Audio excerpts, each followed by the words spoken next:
set up YouTube. I've got it going on my channel, so I'm going to switch over. Mute that. Okay, I believe we're live. We are. Good evening, ladies and gentlemen. It is Matt here and James. Hello. Interestingly, you're not showing up on the live stream. Why is that? Oh, really? Yeah, it's just me. Have you clicked on something? Maybe. Oh, hang on. Is my voice? Yeah. No, it's just me. Click Oh, on there you go. picture. There, you're there now. You just showed go. up now. But you're not appearing in the bottom corner. Yeah, no, Oddly. it does that sometimes, and I don't understand why. Yeah, very, very peculiar. But anyway, hello, Matt and James. James, say hello. I'll stop talking so you can say hello. Hi. That was almost a hail. It was a little bit. Well, you're talking sort of Grecian history, I suppose. Tonight we are continuing our chat on the legions, in depth through the Horus Heresy Legion book. We are on the 4th Legion today. It is the Iron Warriors. I know one of James's personal favourites. Yeah. I've never really had all that much to do with them. I know a bit about them sort of tabletop wise, but I don't know all that much about them fluff wise. So we're going to be relying mostly on James fluff. Yeah, you played against my Iron Warriors, didn't you? I did, yes. And I don't like your Terminators. I don't have them anymore, but that might change sometime. Yeah. Although I seem to remember Pollux quite enjoyed punching Golg in the face. Yeah. So yeah, we'll call that one a draw, I think. But anyway, shall we start off with news and progress and stuff? Yeah, can do. Okay. Well, I mean, Forge World-wise, I think it's basically only the Nazgul that have come out recently. Yeah, it's just all Lord of the Rings stuff. Lord of the Rings, and I think actually the Escher upgrade kits, we haven't mentioned them yet either, just with some different weapons and stuff for Necromunda Eschers. I think they're previewing the Goliath weapons now as well. So yes, they're going to be very soon. Yes. Will can't join us this evening, in case anybody's wondering where he is. It's not a case of him just being late, like some people would probably expect. No, he's got a prior engagement. He has a prior engagement, indeed, so it would just be the two of us. So, progress-wise, what have you done hobby in the last week or so? Well, a couple of weeks, actually, because we didn't even talk about it last week, did we? No, we just went straight onto it. Hobby-wise, I'm in a bit of a rut at the minute, I suppose. I've not really done anything. I started painting some knights. Yep. Oh, excuse me. Little baby knights. The little baby knights, yeah. I picked up 4 of them. Yeah. I've just I've done the exoskeletons, like the skeletal frame, sorry, in like a metallic, and that's as far as I've got. I started digging out all my Walking Dead stuff, which I'm probably gonna get rid of, and I'm trying to find the tanks. Where are they? Don't tell me you've lost them already. No, they're in. I had a tidy up. Even though it looked like it. Yeah. I painted some like 15mm scale World War II tanks. So yeah, and a Jagdpanther and a Panther as well. Okay, nice. Yeah, that was it. Yeah, that's pretty much all I've done. Cool. That's all right. So been playing lots of World of Tanks as well. Yeah. Yes. just a little bit. So Matt, what have you been doing? What have I been doing? Well, I've been building a load of Age of Sigmar Bloodbound stuff. So I've got a load of Khorne Bloodbound stuff. I've been painting some pipes and things, some more scenery. I've been building a ton of Primaris stuff because I've decided, like a fool, I'm going to start another 40k army because I haven't got anything better to do apparently. And I am also working on my Death Guard at the moment. Just working on the final Contemptor I need for my 3,000 point list. And playing some World of Tanks with you. Yeah. Yeah, I've a big mistake getting back into that game. I've already spent many monies, and yes. I've had this week off and I wanted to I've been in a bit of a rut with the hobby. I don't know what I'm doing. I don't know what I want to paint. Yeah. And I was like, this week I'll have a sort out on that. But basically all I've been doing is playing World of Tanks. So yeah, that's pretty much it. Yeah. Ah, cool. Well, I plan on getting for sort of imminent future progress.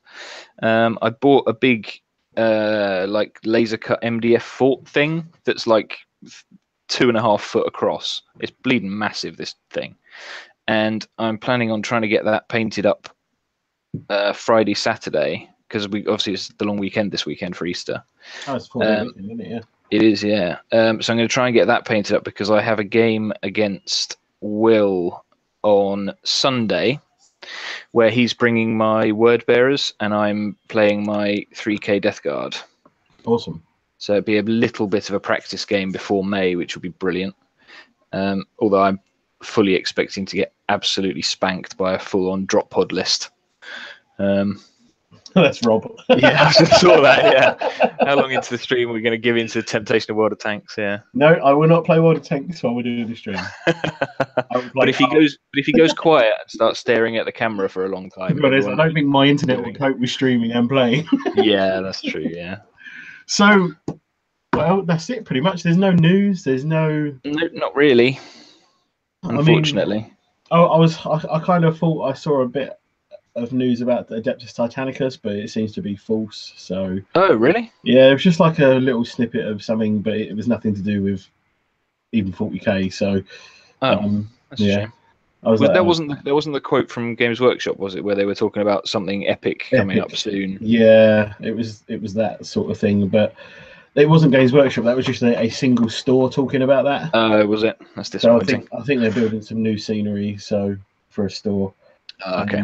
So it was the Warhammer Citadel. That was it. Yeah. Which isn't like an official Games Workshop thing. Okay, gotcha. I don't think it is. I mean, don't quote me on that.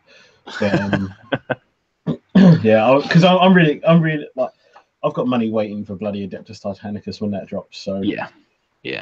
That was going to be awesome. Okay, so we've done the obligatory non-Horus Heresy conversation, which is a pretty standard thing for our Horus Heresy streams, unfortunately. We've done a little bit of a intro and stuff. Would you like to talk to us about the 4th Legion Astartes? The 4th Legion. Yeah, so 4th Legion, Iron Warriors, led by Perturabo? I can never get that right. Pro Turbo. Yeah. Peter Turbo. Yeah. He's a great man, but a very sour man. Yes. Yes, he is. So he's like, everyone owes me everything because I do everything, and yeah, no one shows him. He's super bitter. No one pats him on the back, so to speak. Yeah. Which I think is probably fair. Yeah. But he does sort of take it to extremes. Yeah, the Emperor's too busy cuddling Dawn, so. Yeah. Yeah. So the home world of the Iron Warriors is Olympia. Perturabo was found by the Tyrant of Lokos, Damicus. Forgive me with all these names because I'm a terrible reader and I can't pronounce these words. So it's very sort of ancient Greek. Yeah, it's very to be the sort of style of them, doesn't it? Yeah, so they're like a very proud people. Like it's a very kind of, I want to say, like communist sort of planet. So because obviously Tyrant, like Kim Jong-il is like a tyrant of kind of it gives you that kind of vibe when you start listening about it all and everything else. They're a very proud people. They love them. They love their like city and country and things. So and then he is adopted by Damicus and his family. So he has a very like strange relationship with his kind of stepsister, things. So she's like the only one that can reason with him when he gets in, because he has like fits of rage. And everything else. He's quite a bitter person, and he really does hold a grudge. Yeah. And things like that. So he is amazing at building. He is amazing at even like political issues and things like that. He's a very good leader. Yep. Well, he's a Primarch. He was sort of designed to be. So he's a very like he will speak out in like meetings and things like that. He's not scared to speak his mind, and say that someone's wrong and things like that. Yeah. And he is a very nasty person as well. I mean, if anyone, like, spoilers, I know some people hate us doing this, but like most people know this, that he purged his own legion. Yes. So basically, this is pre-heresy as well, isn't it? Yeah, this is pre-heresy. So first, he purged his legionaries because they were like giving up too many casualties. Yeah. So they weren't doing good enough for him. So what he done is he literally got someone to count along. Every 10th person, the 10 people before, beat that person to death. Yeah. So, and he done that for the entire legion. No one was safe. Yeah, it's pretty brutal. It's pretty brutal. Like people, like some people think, oh no, he only just beat them. No, they were all beaten to death. He was a very like stern person. He wanted what he wanted. What he said was done. But then this wasn't good enough, and then the people kind of rebelled against the planet as well. So he then done it to the civilians. So that kind of gives you the gist of what Perturabo is like. Yeah. On the tabletop, I never got to use him when I had my Iron Warriors. I had him, but I didn't build him. Yeah. Because at the time I didn't think I'd do him justice, and I was saving him to paint him. But then I sold the Iron Warriors on. So tabletop wise, he is like a very supporting like Primarch. Yeah. Kind of like Ferrus Manus. Ferrus Manus, he's a beat stick, but he brings a lot to the force as well. Yeah. It's more of a force multiplier than just a sort of Angron style run forwards and punch stuff in the face. What's that? Sorry, someone's just written something. How is that Olympian pride going to work next time Pert sees Fulgrim after the events of Age of Exterminatus? I think Perturabo will probably punch him in the face. Yeah, that is a very good question. They pretty much without giving anything away. Yeah, I don't think that encounter would go particularly well for Fulgrim. Yeah, Fulgrim kind of abused Perturabo. Yeah. So, and he gets we go on to that when we go into the units actually, rather than saying about it now. So the Iron Warriors are they're a very siege based army. They're more siege assault though, aren't they? Really? Yeah, they're siege assault rather than like the Iron Warriors are more siegey where they're defensive. The Imperial Fists are like a defensive siege army. The Iron Warriors are more of an assaulty siege army, but the argument is always like one's always better than the other and things like that. That's like an ongoing argument. If you play Iron Warriors, Imperial Fist players, they don't get on. They do. I mean, but secretly there's a little bit of hatred there. Yeah, definitely. So, well, that's why we had that grudge match. Yeah, pretty much. Had to be done. It was Golg versus Pollux. I mean, people know the story. We won't say what happens. Yeah. But Golg and Pollux. There's a brilliant short story called The Crimson Fist. Yeah, it's awesome. Starring Alexis Pollux of the Imperial Fists. Yep. Golg is a complete arse. Yeah. He's not he's basically a mini Perturabo. Yeah, pretty much. So that's kind of a little brief into the Iron Warriors. So they're very troop heavy. They're very I say that actually. They're very tank heavy and dreadnought heavy as well. They love their dreadnoughts. They love their tanks. Do, yeah. And they don't really care about casualties. No. Civilian, their own. Yeah. They don't care. It's not really a problem. It's sort of a case of as long as they win. I mean, in the Red Book, there's a whole in the little blurb section on the side. Yeah. There's that bit about the different campaigns that they've won, where it's like 95% casualties, enemy completely destroyed, complete success, and stuff like that, which is quite entertaining. And there's like a little blurb somewhere as well where if you're like a solar auxilia unit or a militia unit and you're assigned to the Iron Warriors, then you've got no hope. Yeah, pretty much. Because they will use you and you will not be there anymore. Yeah. You'll be gone. So that the Iron Warriors, they are a favourite of mine. I mean, Blood Angels are my first love. Then it's probably Iron Warriors and then Iron Hands. I have to say, I think they're actually one of the stronger legions as well, rules-wise. Even if you want to build like a fluffy Iron Warrior, it's like Death Guard. You want to build a fluffy Death Guard army. Yeah. they're, if you build them fluff wise, they're a very strong army fluff wise, as well as they are rules wise. Iron Warriors are the same. Yeah. And Iron Warriors have one of the greatest rules ever, which we'll get onto in a minute. Yeah. So they're one of they're one of the like only yarn armies that get like a fearless. Fearless equivalent, yeah. And it's so good. So I mean, yeah, we'll just go straight into it. Sure thing, sounds good to me. So Crusaders Army List Appendix, the Iron Warriors. Yep. So this is from the Red Book, Age of Darkness Legions. From the Legions book. So for those that don't know, this is the book that the Iron Warriors rules are in, along with all the other legions apart from a few. So they have Legionnaires Astartes, so units with a special rule may always attempt to regroup at their normal leadership value, regardless of casualties. Yep, so that's the equivalent of... It's kind of like a simplified They Shall Know No Fear. Yes, yeah. Apart from they're not fearless. No. So Rack and Ruin. The Iron Warriors specialize in storm assaults against fortified positions under heavy fire and are all but impossible to stop once committed to the attack. Needless to say, the mastery of destructive siegecraft is all but unrivaled. Models with the Legionnaires Astartes Iron Warrior special rule do not suffer morale checks from shooting attacks and may reroll failed pinning tests. That rule is so good. Yeah, the pinning test not so much, because I think there's only one thing in Heresy that pins, and that's quad mortars. Yeah. But the immune to morale from shooting is amazing. Yeah. So if you want to build like 20-man blobs of tactical marines and march them across the table, you know that you can march them across the table and they're going to get there. They're not going to run away. Yeah.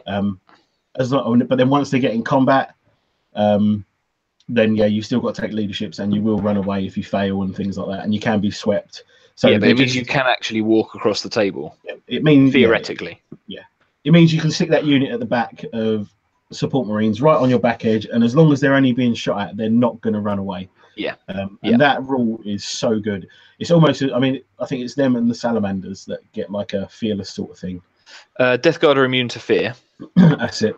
But it's only really Primarchs and Night Lords that cause fear. So monstrous creatures, I suppose, actually thinking about it. So Mechanicum would cause fear as well. Yeah. That one's definitely the best, I think. Yeah, I think hands up, that's probably one of the best Legion traits. Yeah, it's great. Then all grenade and melter bomb attacks by models with a Legionnaires Astartes Iron Warrior special rule have the Wrecker special rule, in addition to any other rules. So basically, you get to re-roll against vehicles. No, buildings. Buildings, sorry. Yeah. Always get those two. It's Wrecker and Sunder, isn't it? Yes. So Sunder is re-roll against vehicles. Wrecker is buildings. Yeah. Very situational, but potentially very good. Yeah, 100%. Then this one is a bit of a kick in the nuts to the Iron Warriors. They have the bitter end.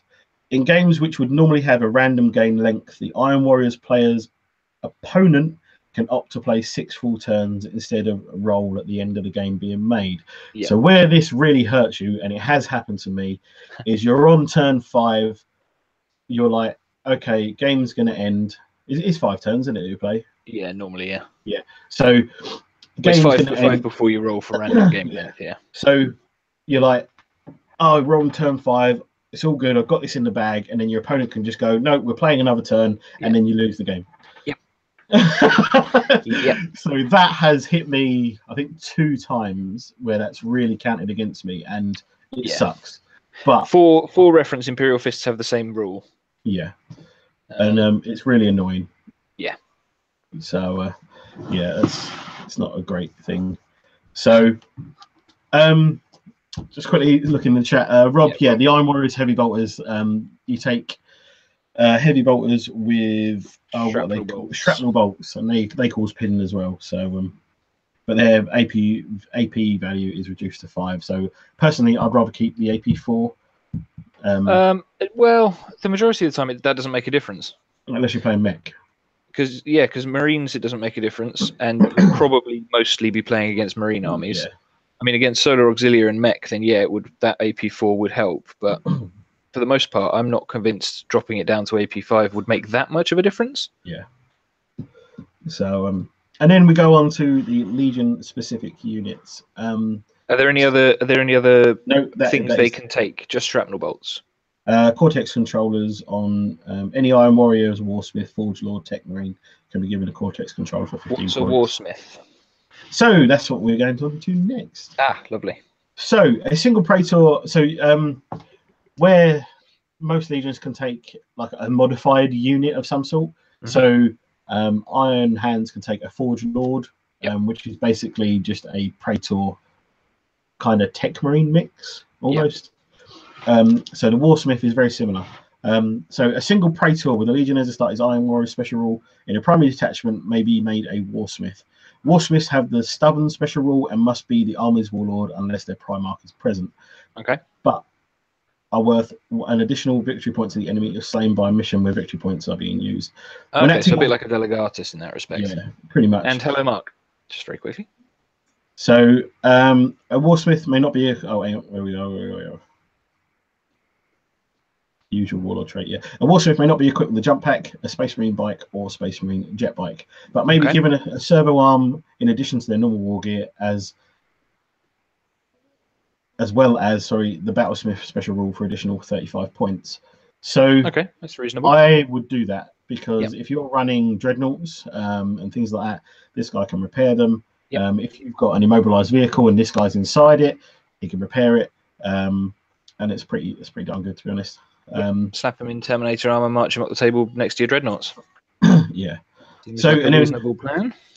And then I think they also gain shattered defenses. After deployment, before scout moves and infiltrators nominate one piece of terrain within the opponent's deployment zone. This cannot be something purchased as part of their army. The cover saver is reduced by 1. That's quite nice. So I've never used that. I always forget about that.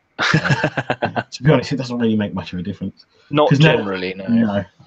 Not unless you've got like a Fortress of Redemption or something, or a Sky Shield landing pad. But who uses those? Well, that's the thing. You can't shatter them anyway because they'd be purchased by the opponent. Exactly. So it would just be terrain pieces normally on the board. But that again, situationally, really quite useful. Yeah, I mean, I would always take a Warsmith over a Praetor.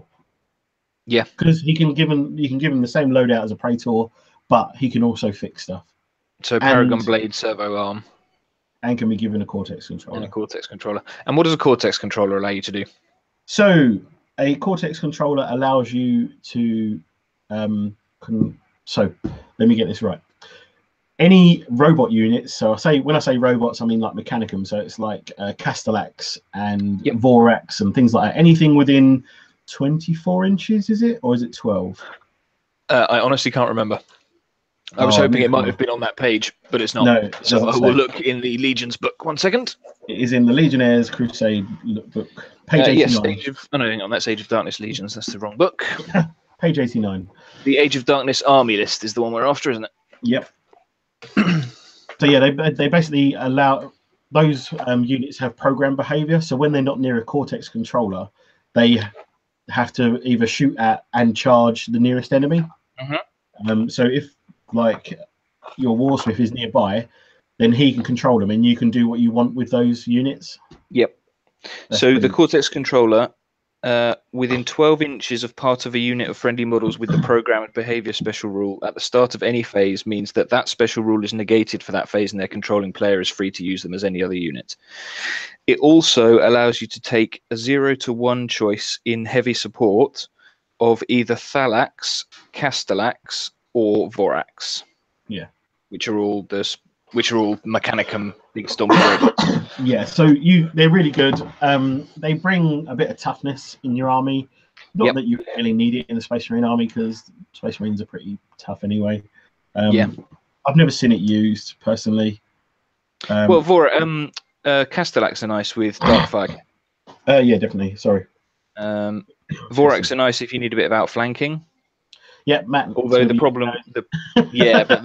problem with that though is they'll always be outside of program behavior range. Yeah. If they're outflanking, because obviously the Forge Lord can't join them. Sorry, the Warsmith can't actually join them. So what a Cortex controller doesn't do, which some people do get wrong, is it doesn't allow you to join those robot units. So because there is something in this book that you can join, which we'll get onto in a minute, which is one of my favourite units. So Cortex Controller, most even like Tech Marines and Forge Lords and that can take a Cortex Controller normally as well, I think. Yes, yeah. So and then we've got the Iron Warriors unique Rite of War, the Hammer of Olympia. This is freaking awesome. I love this. So hail of, I'm not going to read the little blurb. I will literally just go straight into the rules. So effects: Hail of Fire. Models with the Legionnaires as start is Iron Warrior special rule that are part of the force using this war may declare an assault after firing rapid fire weapons. Yeah, that's pretty sweet. So long as they have not also made a Fury of the Legion attack, but counts as making a disordered charge if doing so. Note that the unit may still only assault the same unit they have fired at. This is amazing. Yeah, that is pretty cool. So imagine a 20-man tactical squad or a 15-man, even a 10-man tactical squad. Yeah. So what you do is you always give them close combat weapons. Yep. So you are losing that attack on the charge, but you're not really losing it because you've gained that extra attack anyway. Yes. So you rapid fire say you're within rapid fire range, 10 dudes, rapid firing into attack into what they're shooting. So you get 20 shots up front. Yep. Then you get to charge. So you're getting another 20 attacks. Which obviously nobody else does because you've just fired a rapid fire weapon and it's essentially 7th edition rules. So you're getting basically 40 attacks in that turn. Yes. So that's awesome. Yeah. That is ridiculously good. I mean, they got Seathed in steel all vehicles with the tank and walker type chosen as part of this formation gain extra armor option at no additional cost. It's not bad. It's not bad. You're knocking stunned results up to shaken. Yeah. So it means you can always be shooting then. Yep. Even if it is just snapshots, but it's still better than a kick in the teeth. Yeah, definitely. And then you got Siege Engineers. A primary detachment using this Rite of War may take an additional heavy support choice. Yeah, that's pretty awesome. That is amazing because two of my favorite units are in the heavy support slot. Yeah. So if you want to take Iron Havocs, Tyrant Siege Terminators, a Leviathan, and let's not forget the Cortex Controller just gave you the robots in heavy support as well. So yeah, if you want to take robots as well, that's 4 slots. For some reason, when you play Iron Warriors, you always fill up your heavy support slots all the time. I found that I didn't really have any heavy support slots spare. Fast attack, hundreds of fast attack slots. Yeah. But your heavy support slots will always be full if you're playing Iron Warriors properly. So, have you got the other Rite of War there as well? The Iron Fire. Yes. That is in the book you've got. Let me just quickly find it. So, but actually, before we get onto the Iron Fire, what are the additional information that we need for the Hammer of Olympia? Hammer of Olympia? Any restrictions or anything along those lines? No. No restrictions at all? Oh, limitations. There you go. I was going to say, why would you not take that? That's why I always won. Well, yeah, exactly. Yeah, because you forgot to read the second paragraph. So, detachments using this Rite of War must take either a Warsmith or Siegebreaker as a compulsory HQ choice. Okay, but as you said, you're probably going to be taking a Siegebreaker, a Warsmith anyway. No, Siegebreaker does come into play. You take a Siegebreaker, you chuck him with the Tyrant Siege Terminator squad that you're going to take, and it gives them Wrecker. Yes, but the Wrecker's only useful against buildings. Is it Wrecker? Should you get Wrecker with he gets Tank Hunter or Tank Hunter, I think. Yeah. Wrecker.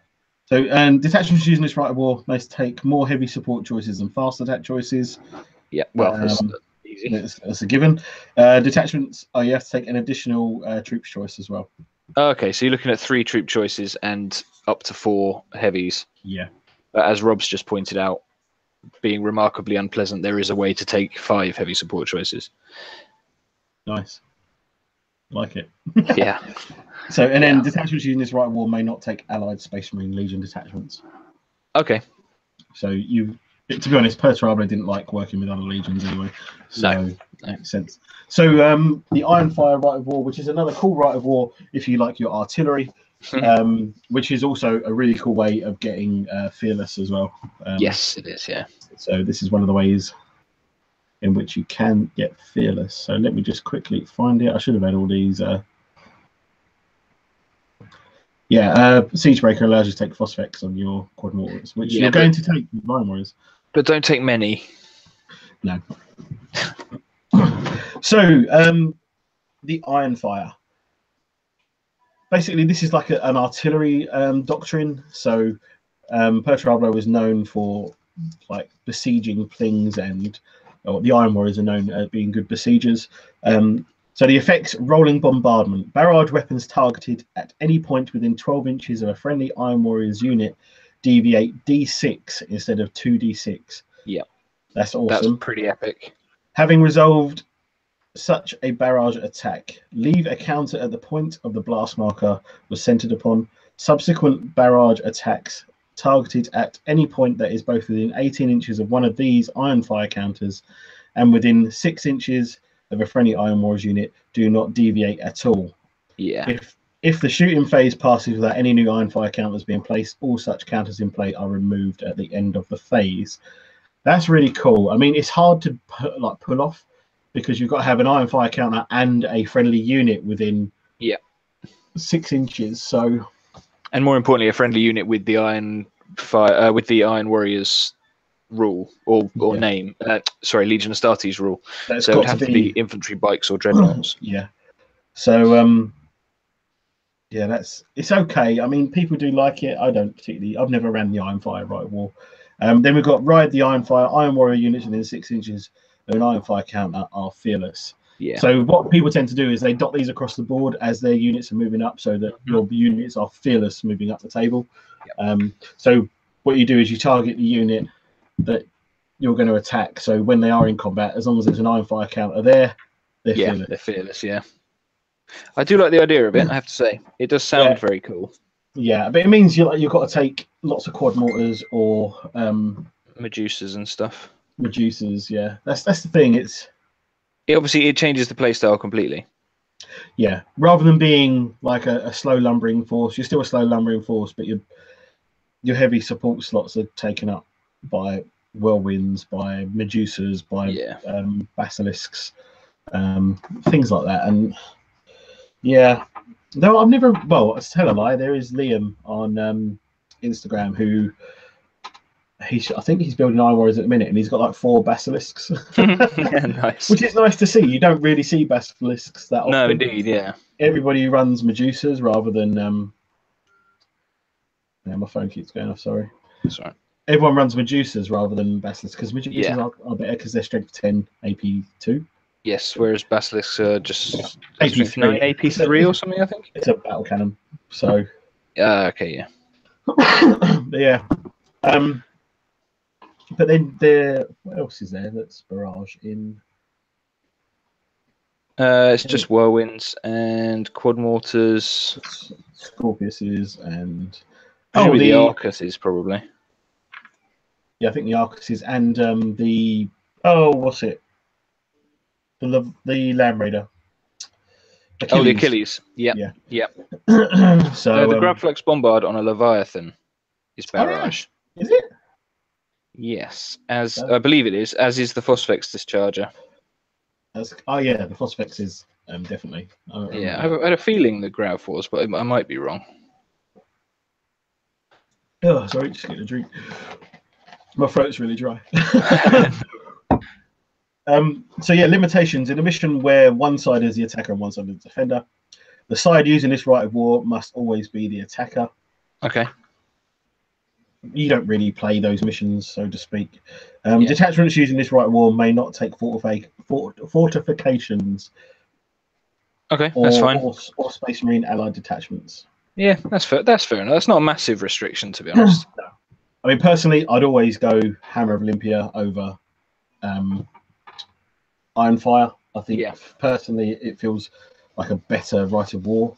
But the Iron Fire is a fluffy Rite of War. It is pretty good. I'll be honest, I'd be tempted with Hammer of Olympia. I'd be tempted to not footslog infantry.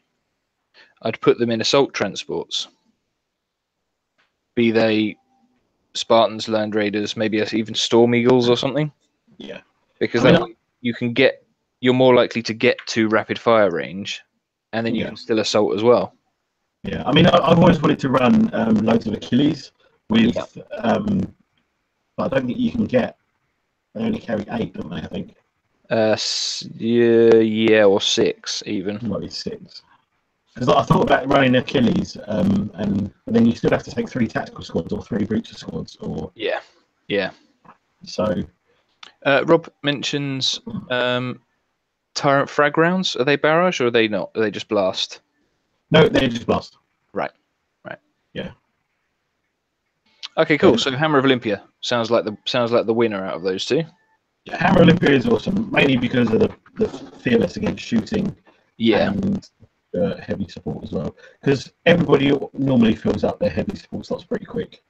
Even in any other legion, I mean, even my Iron Hands, my heavy supports, I fight for what I'm going to take in my heavy support, because everything I want to take is in my heavy support slot. Yeah. Same as like Emperor's Children. Even if you're taking a bike army, you want to take the heavy support bikes. I can't remember what they're called. Oh, the jet. Is it the Sky Hunters? Yeah, like you take loads of those because they're your only real anti-tank. And things like that. Yeah. So limited to like, I think even they're limited in their right of war as well to take more fast and heavy support. It wouldn't surprise me, yeah. So, but yeah, it's pretty good. I prefer Hammer Olympia, as I said. Yeah. So yeah, we go on to the units. So we start off with one of my favourites, the Tyrant Siege Terminator Squad. So this is a 5-man squad of Cataphracti Terminators. Every single dude has a Cyclone Missile Launcher. Yes. So for 295 points, you get a Tyrant. Your mic is a bit crackly. I don't know if that's just for me or if that's for everybody. I'm hoping it's just for me. Can you hear me now? Oh, I can still hear you. It's just a bit crackly. Let me just quickly change mics then. But nobody else has mentioned it, so I'm assuming it might just be for me. Right, does that sound any better? It did at the end. Can you hear me now? Yeah. No, I can still hear you. It's just Yeah, so Tyrant Siege Terminator Squad, you get 4 Terminators, 4 Tyrant Terminators, and a Tyrant Siege Master.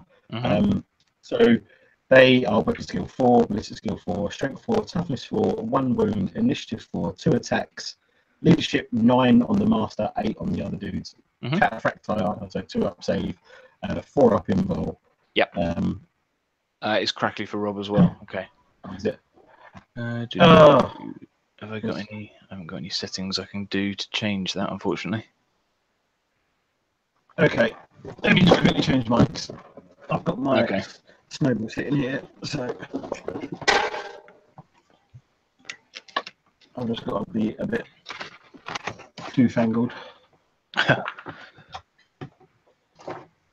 Okay, so while you're doing that, Cataphracti Armor, 5-man, so 2 up armor save, 4 up invulnerable save, slow and purposeful, and that's about it for Cataphracti, I think, isn't it? Yeah. So they're slow and purposeful. They're not relentless. They're slow and purposeful. So yeah. So no Overwatch and can't run or sweeping advance. Yeah. So, which you're not really going to run them. You kind of do want to get them in combat because of what you're going to give them. I mean, but you've got a 48-inch range. 5 dudes are shooting 10 missiles, so strength 8 AP3 missiles. That is a pretty awesome. Unplug that now. So, yeah. Can you hear me still? Yeah, it's still a bit crackly though. Oddly. Okay. Oh, I thought I solved all this. That's better. Cool. Right. Yeah. So they have the Wrecker special rule. Well, they come with Cataphracti Terminator armor, Cyclone Missile Launcher, Power Fist, Combi Bolter, and Omniscope on the Siege Master, which is awesome because it allows him to split fire. There you go. He's back. We lost you for a minute there. Oh, I was reading all that out. No, the first thing I heard was split fire. Yeah, so the Siege Master has an Omniscope, which gives him split fire. Yeah. So you can shoot him at something different to the rest of the unit, which is pretty cool. Yep. So if there is that pesky rhino that you want to kind of pop, and then they want to shoot at something else, that's awesome. Yeah, but it's only got like one hull point left, and you don't want to waste all 5 or all 10 missiles at it.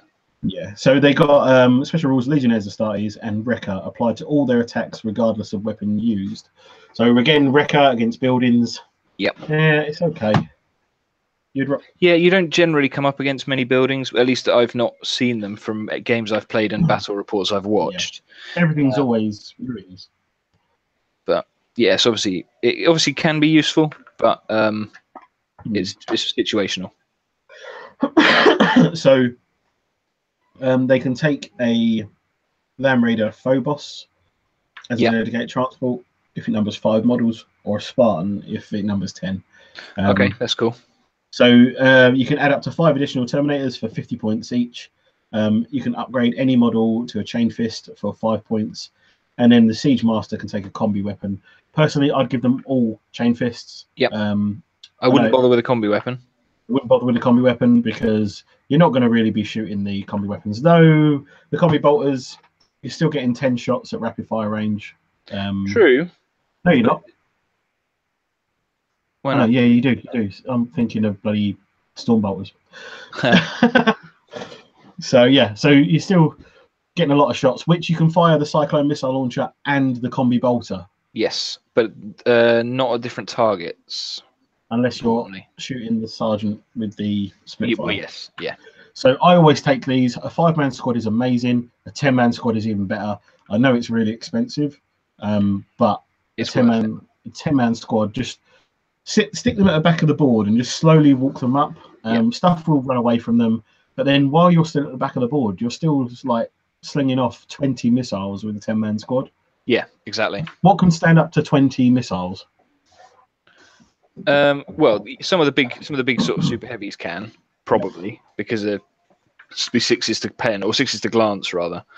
AV-14 stuff, but even then, Land Raiders would struggle against that volume of fire. Yeah, but then you stick a Master of Signals with them. You're making ballistic skill 5. You're hitting on 2s.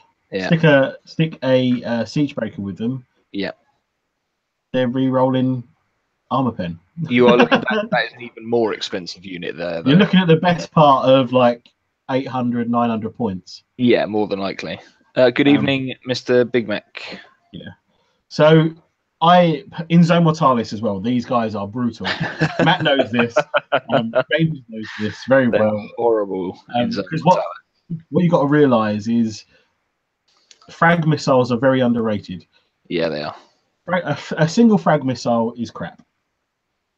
10 frag missiles is awesome. All of a sudden, he's not quite so crap, especially when it comes to Zone Mortalis, where if you scatter into a wall, it just stops exactly where it hit. I mean, the common example I always use is when I played James at Warhammer World on Zone Mortalis. My 5-man Tyrant Siege Terminator squad managed to score something like 74 hits. Yeah, it's just ridiculous. So that equated to, like, I managed to wound them, because in Zone Mortalis as well, you also get shred against blast weapons. So I think I managed about 48, 49 wounds. Yeah, it's just utterly crazy. It wiped out a 10-man Terminator squad. So yeah, it was awesome. I felt so dirty doing it, but at the same time, it only happens to you once, and then you avoid them. I mean, I did it in my game against Matt as well. Yeah, and I had bloody Storm Shields. Exactly, and they just Storm Shield Terminators, and they got absolutely murdered. Yeah. So they're awesome. But I think personally, the next unit is even better.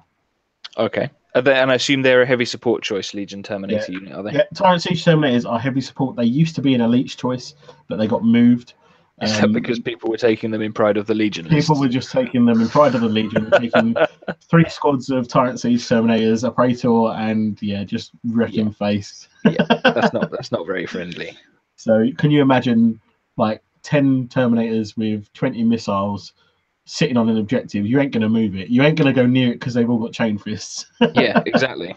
You can't get near it because they've got 20 crack missiles. Yeah. That's ridiculous. So next up, we've got the Iron Havoc support squad. So these are basically, it's a heavy support squad, but it's a special heavy support squad.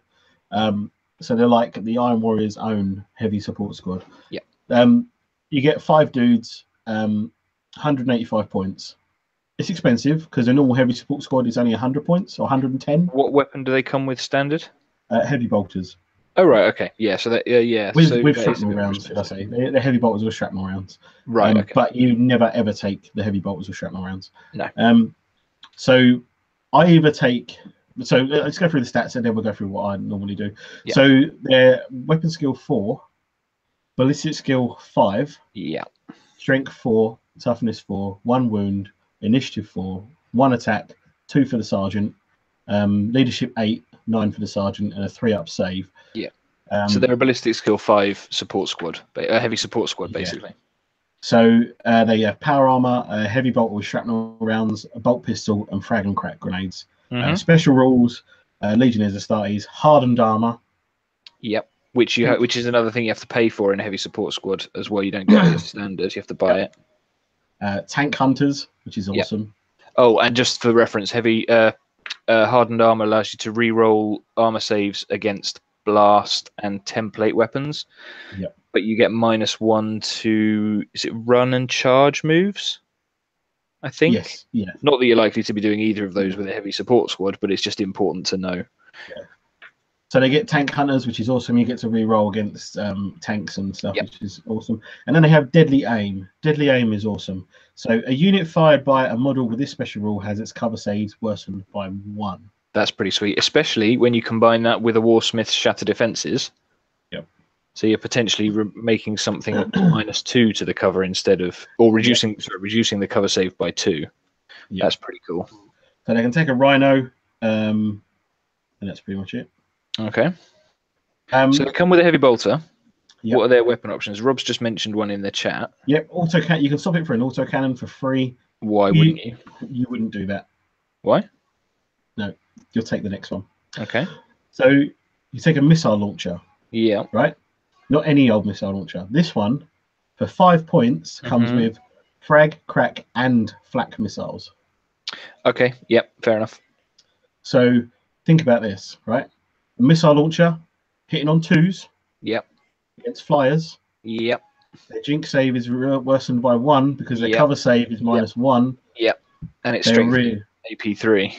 They're a very, very good anti-air unit. What I tend to do, my plan was, is I had 10 made, but I was going to make another 5 with las cannons.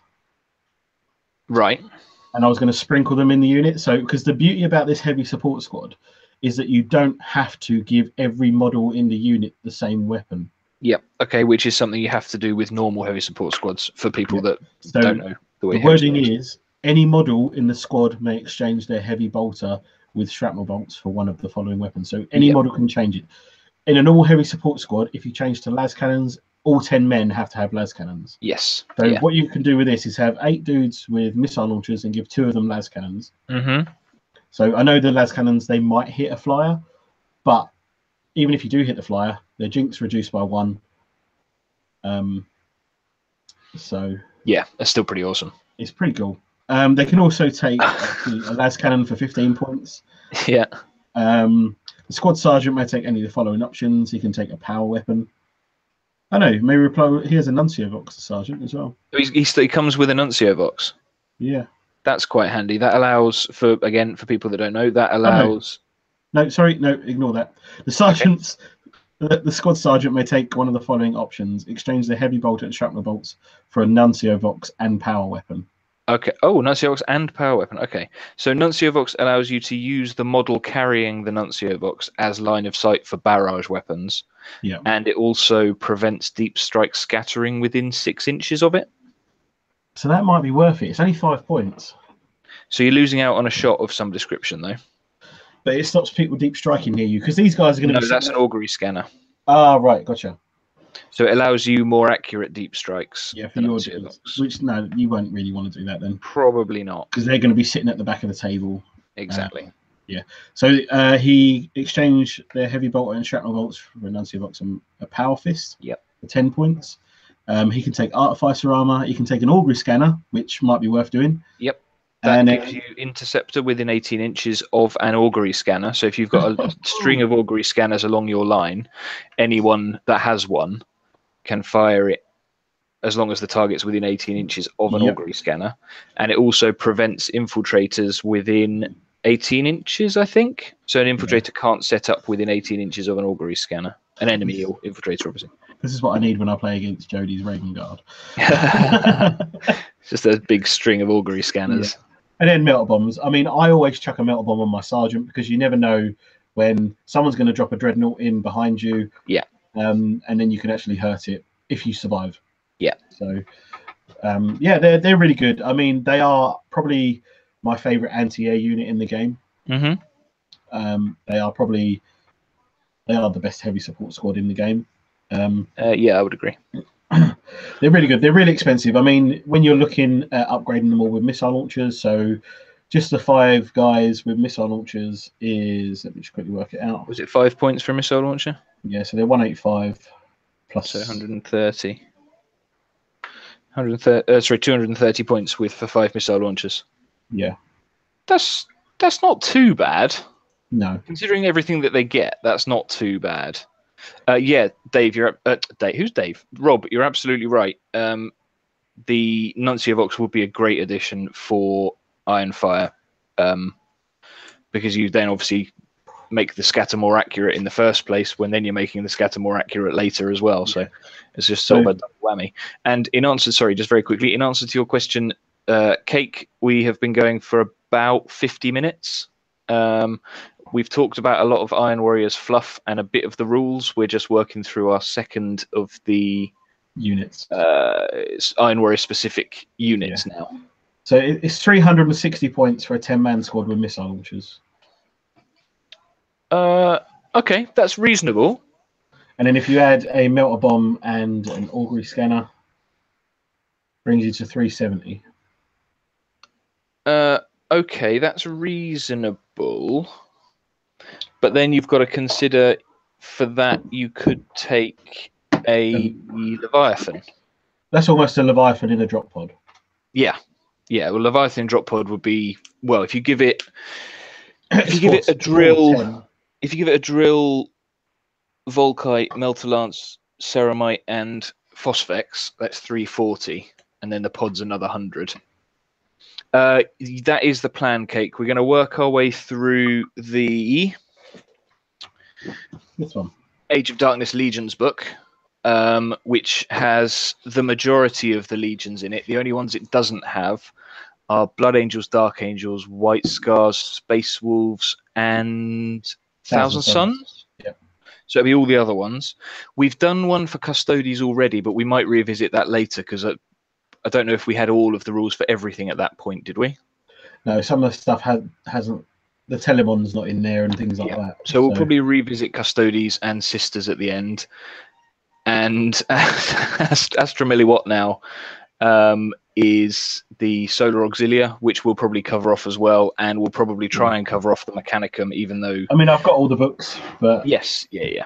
We'll try and cover off as much as we can, but we're definitely going to work our way through the Legions to begin with. Yes. We're probably going to do one probably every other week. Yeah, I would imagine so. Because then we can talk about other stuff in between. So, yeah. Do Emperor's Children, Cake, because if you're a Custodes player, then no one will like you. I would be inclined to agree. Also, I prefer the look of an Emperor's Children army to a Custodes army, I have to say, personally. So, yeah, Iron Havocs and Tyrant Siege Terminator squads are... yeah, they're both really good units. They're both heavy support slots as well. So this is why I'm saying if you play Iron Warriors, you want to take Hammer Olympia, because that's 2 of your heavy support slots taken up, and that's also 1,000 points of your army taken up. yeah, indeed. I mean, I used to run a 5-man Tyrant Siege Terminator squad and a 10-man Iron Havoc squad. So yeah, and then if you want to take this next unit, then that's 2,000 points of your army. But you should. Yeah, the plan I have for the army that I would love to build for these, which I may end up doing, I don't know yet. So this unit is kind of what it's based around. So yeah, It's two whole pages for this unit. So yeah, because they're that awesome. So Elite's choice, the Iron Circle. Yes. These dudes are basically Perturablo's personal bodyguard because he doesn't trust anyone. Yeah, he built his own robot bodyguard. Yep, he doesn't trust a single person. He doesn't even trust like himself. Like, well, he's sure within himself, but he just doesn't trust anyone to protect him. Because I think there is a story somewhere where the whoever was trusted to protect him failed, and he doesn't just trust it. So these are Domitar Ferrum class battle automata. Basically, these are Castellax. No, they're Domitars. No, they're Domitars, so they're the ones with the missiles on their backs, aren't they? Domitar is a big stompy thing. I think it's just got big power fists. They've got graviton fist things. No, that's the Thanatar. What am I thinking of? I'm going to find it. Hang on a sec. Oh, me. Ignore me. So, Domitar Ferrum. They are weapon skill 4, ballistic skill 4, strength 7, toughness 7, 4 wounds, initiative 3, 2 attacks, leadership 8, and a 3-up save. Yeah. So this is what the Iron Circle are based on. This is the Mechanicum Domitar Battle Automata. Yeah. It's a big stompy, killy robot of doom, basically. Yeah. And this, for them that haven't seen it, is what an Iron Circle Domitar Ferrum looks like. It's one of those with a big hammer and a storm shield. Yeah. Basically. It's not a pretty. Storm shield. No, it's a giant robot shield. It's pretty awesome. They look awesome. They're very expensive money-wise, and they're very expensive point-wise. Right, £54 each. Yep, so they'll put you back £54 and 205 points. Yes. So you can take them into up to 5 additional. So you can take a 6-man squad of these. If you want to spend the best part of 1,500 points, then you can. And 300 quid. They are monstrous creatures. They have an Olympia pattern bolt cannon, which is really good. Yeah. They have a graviton maul, which is also very good. Yeah. They have a carrossery, Karceri. That's the shield, isn't it? Yeah, a battle shield. They have a searchlight, and they have frag grenades, which is actually really good. Amazing. Yeah. Yep. Special rules, Cortex controller. So this is one of those units where the Cortex controller that your Warsmith takes comes into play. Because if the Warsmith isn't near these guys, they will run off and do their own thing. Yeah. So they have brutal charge, when charging, the model inflicts D3 hammer of wrath attacks. In the case of a unit of such models, roll once and simply multiply the result, which is awesome. That's pretty sweet because they're what, base strength 7? Yep, strength 7. Yeah. So that's really good. I mean, you could glance a rhino just with hammer of wrath. Yeah, exactly. Yeah. And then moving bulwark. So moving bulwark. If 2 or more Domitar Ferrum class battle automata from the same unit are in base contact with each other, their invulnerable save is increased to a 4+, and they may reroll failed armor saves and invulnerable saves against blast and template type weapons. Yeah, which is pretty cool. So, and then not amazing, but pretty damn cool. Yeah, I mean, you always try and keep them in base contact, which is a bit of a downfall because it leaves them open to artillery, it leaves them open to blasts. Because you'll hit more of them. But they are on a big, 60 mil base. Yes. Well, yeah, I think so. They're on sort of dreadnought size base, aren't they? Yeah. So it's going to be hard to not hit them all. Yeah, and if they're in base contact, they're now getting the rerolls to invulnerables and stuff. So that is very useful. Yeah. So just think, you're rerolling your armor save against Medusas and Vindicators and stuff. Well, not armor save, but you're rerolling your invulnerable save. Yeah. So the Olympia pattern bolt cannon. It's a 36-inch range, strength 5, AP 4, heavy 5, pinning. Ah, that does pinning as well. I'd forgotten about that. So it's preferring a weapon of his own design, which Perturablo's Legion armories could easily fabricate and supply. The Domitar Ferrum is armed with a variant of bolt cannon as its ranged armament. Where what I want to see with these dudes is in the stories and in the fluff, they all have different weapons because it says in some of them have grenade launchers on their shoulders, some of them have graviton guns on their shoulders, and things like that. And I'd love to see that in these models. I'd love to take some. I mean, 5 strength 5 shots at 36 range is nothing to like sniff at. No, indeed. Are they AP3 as well? No, AP4. AP4. Oh, because they've got the pinning. Yeah, because they've got the shrapnel models. So I'd love to have a grenade launcher or even a missile launcher, or just something along those lines would be so much better. So the battle shield. I won't say the first word. Is it Carcerai? That's it, Carcerai. So this huge power field augmented auto-reactive armored shield. That's a bit of a tongue twister. Offers the Domitar Ferrum an extraordinary resilience to attack, and it may itself be used as a crude but brutal weapon in combat. The battle shield provides the Domitar Ferrum with a 5-up invul save. In addition, units charging a unit of Domitar Ferrum which is not already fighting in an assault at the start of the phase must make a disordered charge to do so. This is brilliant. It's defensive grenade. So it's a boarding shield for a monstrous creature. So think about your World Eaters players. Yeah. They get rage. This shuts that down. Yeah. So think of Inducti that get a ridiculous amount of attacks. They charge a unit of these guys. They're only getting their 2 attacks. They're not getting their 4 attacks each. Yeah. That's pretty brutal. It's really good. I mean, with toughness 7 as well, they're sticking around with 4 wounds. They're really, really good. Yes. The other thing that we've got in addition, so it says, in addition, units of Domitar Ferrum class battle automata may be joined by a single independent character with the Legionnaires Astartes Iron Warrior special rule. Yep. Or the Primarch Perturabo may, contrary to the usual limitations and their type, the model that has joined the unit benefits from the effects of the shield and moving bulwark special rules. Yeah, that's awesome. Yeah, so you don't have to give your commander an Iron Halo if you don't want to. No, but you probably should because he's re-rolling it against blast weapons. So, or even better, you give him an Iron Halo and a Cyber Familiar. Yeah, which is pretty grim. Mythos, I'm assuming that is based on the greeting. Hello and welcome to you. So yeah, they're really cool. What I used to do is run my Warsmith with a Cortex controller. He would join a unit of 2 of these in Zone Mortalis. Yeah. I know that's like the best part of half my army in Zone Mortalis. That's also pretty horrible. Yeah. I mean, they did okay. Yeah. But when they come into their own is when you take them with Perturabo.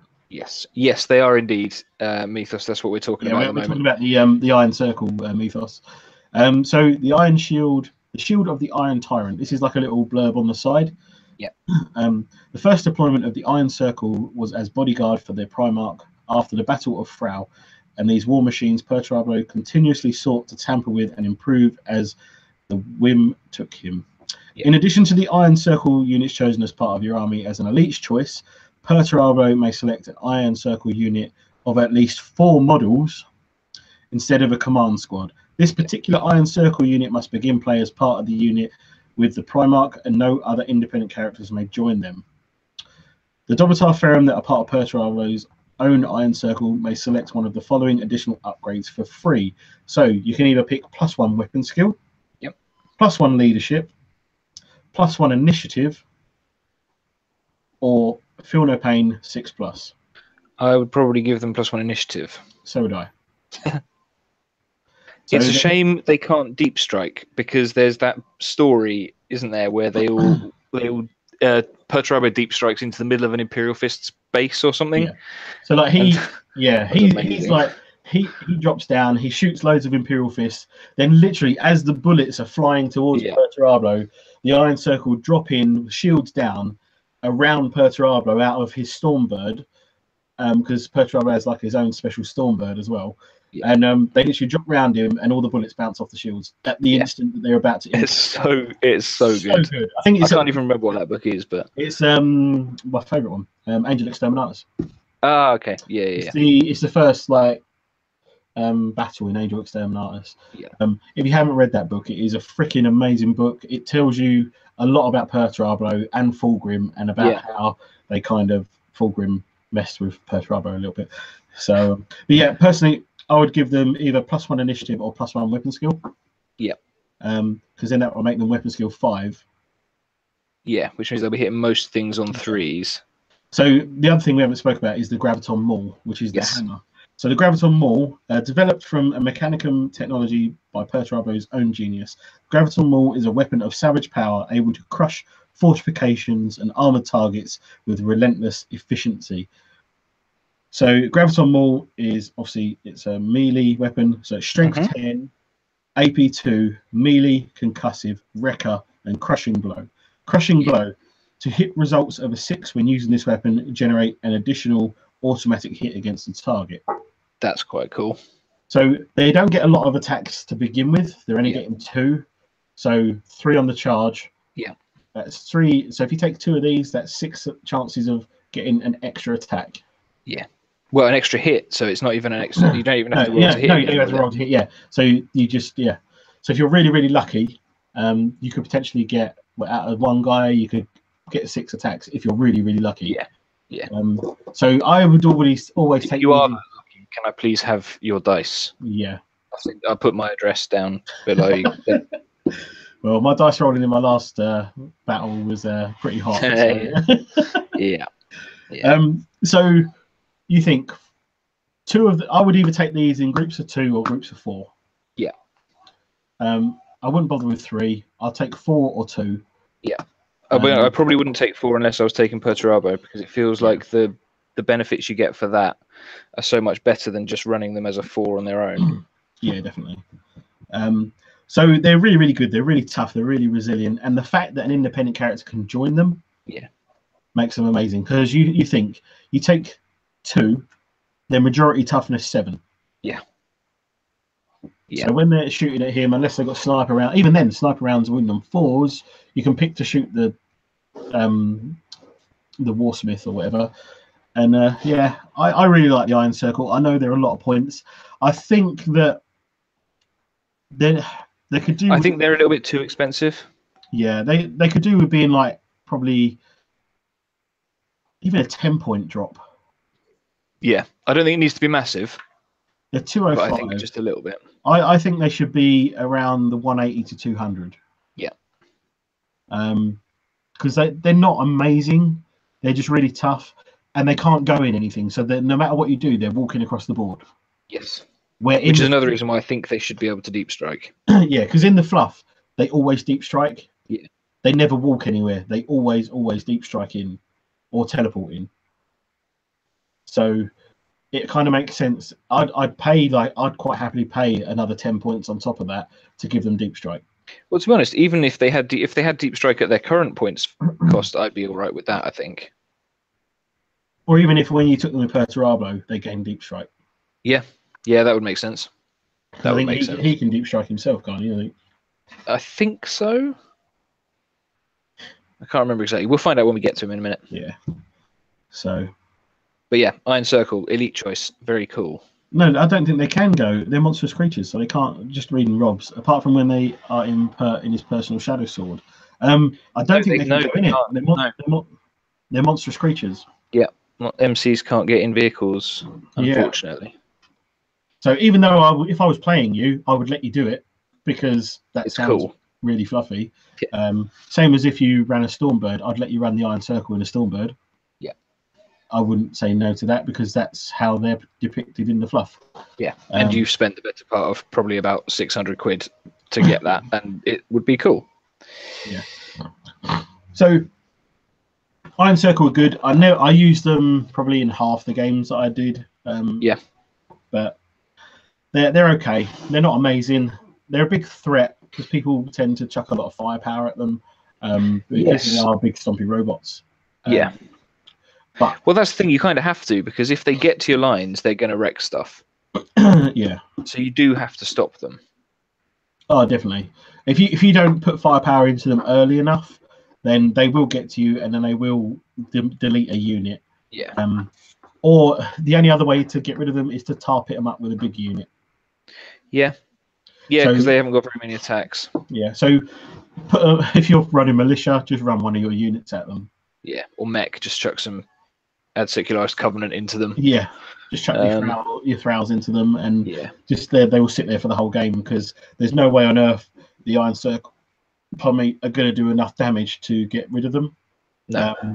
Because not anytime soon. Anyway. No, it's going to take them 3 or 4 turns to get out of combat. Yeah. So next we're on to the 2 special HQs. We have 1 loyalist and we have 1 traitor. Okay, were any of those units loyalist or traitor specific, just out of interest? No, they are any. Okay, so you can take loyalist Iron Circle. Oh, yeah, so you could in theory take loyalist Iron Circle, but you could take loyalist Iron Havocs and Siege Tyrants if you want to. Yeah, I mean, one thing we didn't say at the beginning is the fact that the Iron Warriors did side with Horus. They did, yes. But they are probably one of the most loyalist traitors out of them all. So the Legion was almost split. Yes. Like 50-50, because a lot of the Iron Warriors stayed loyal.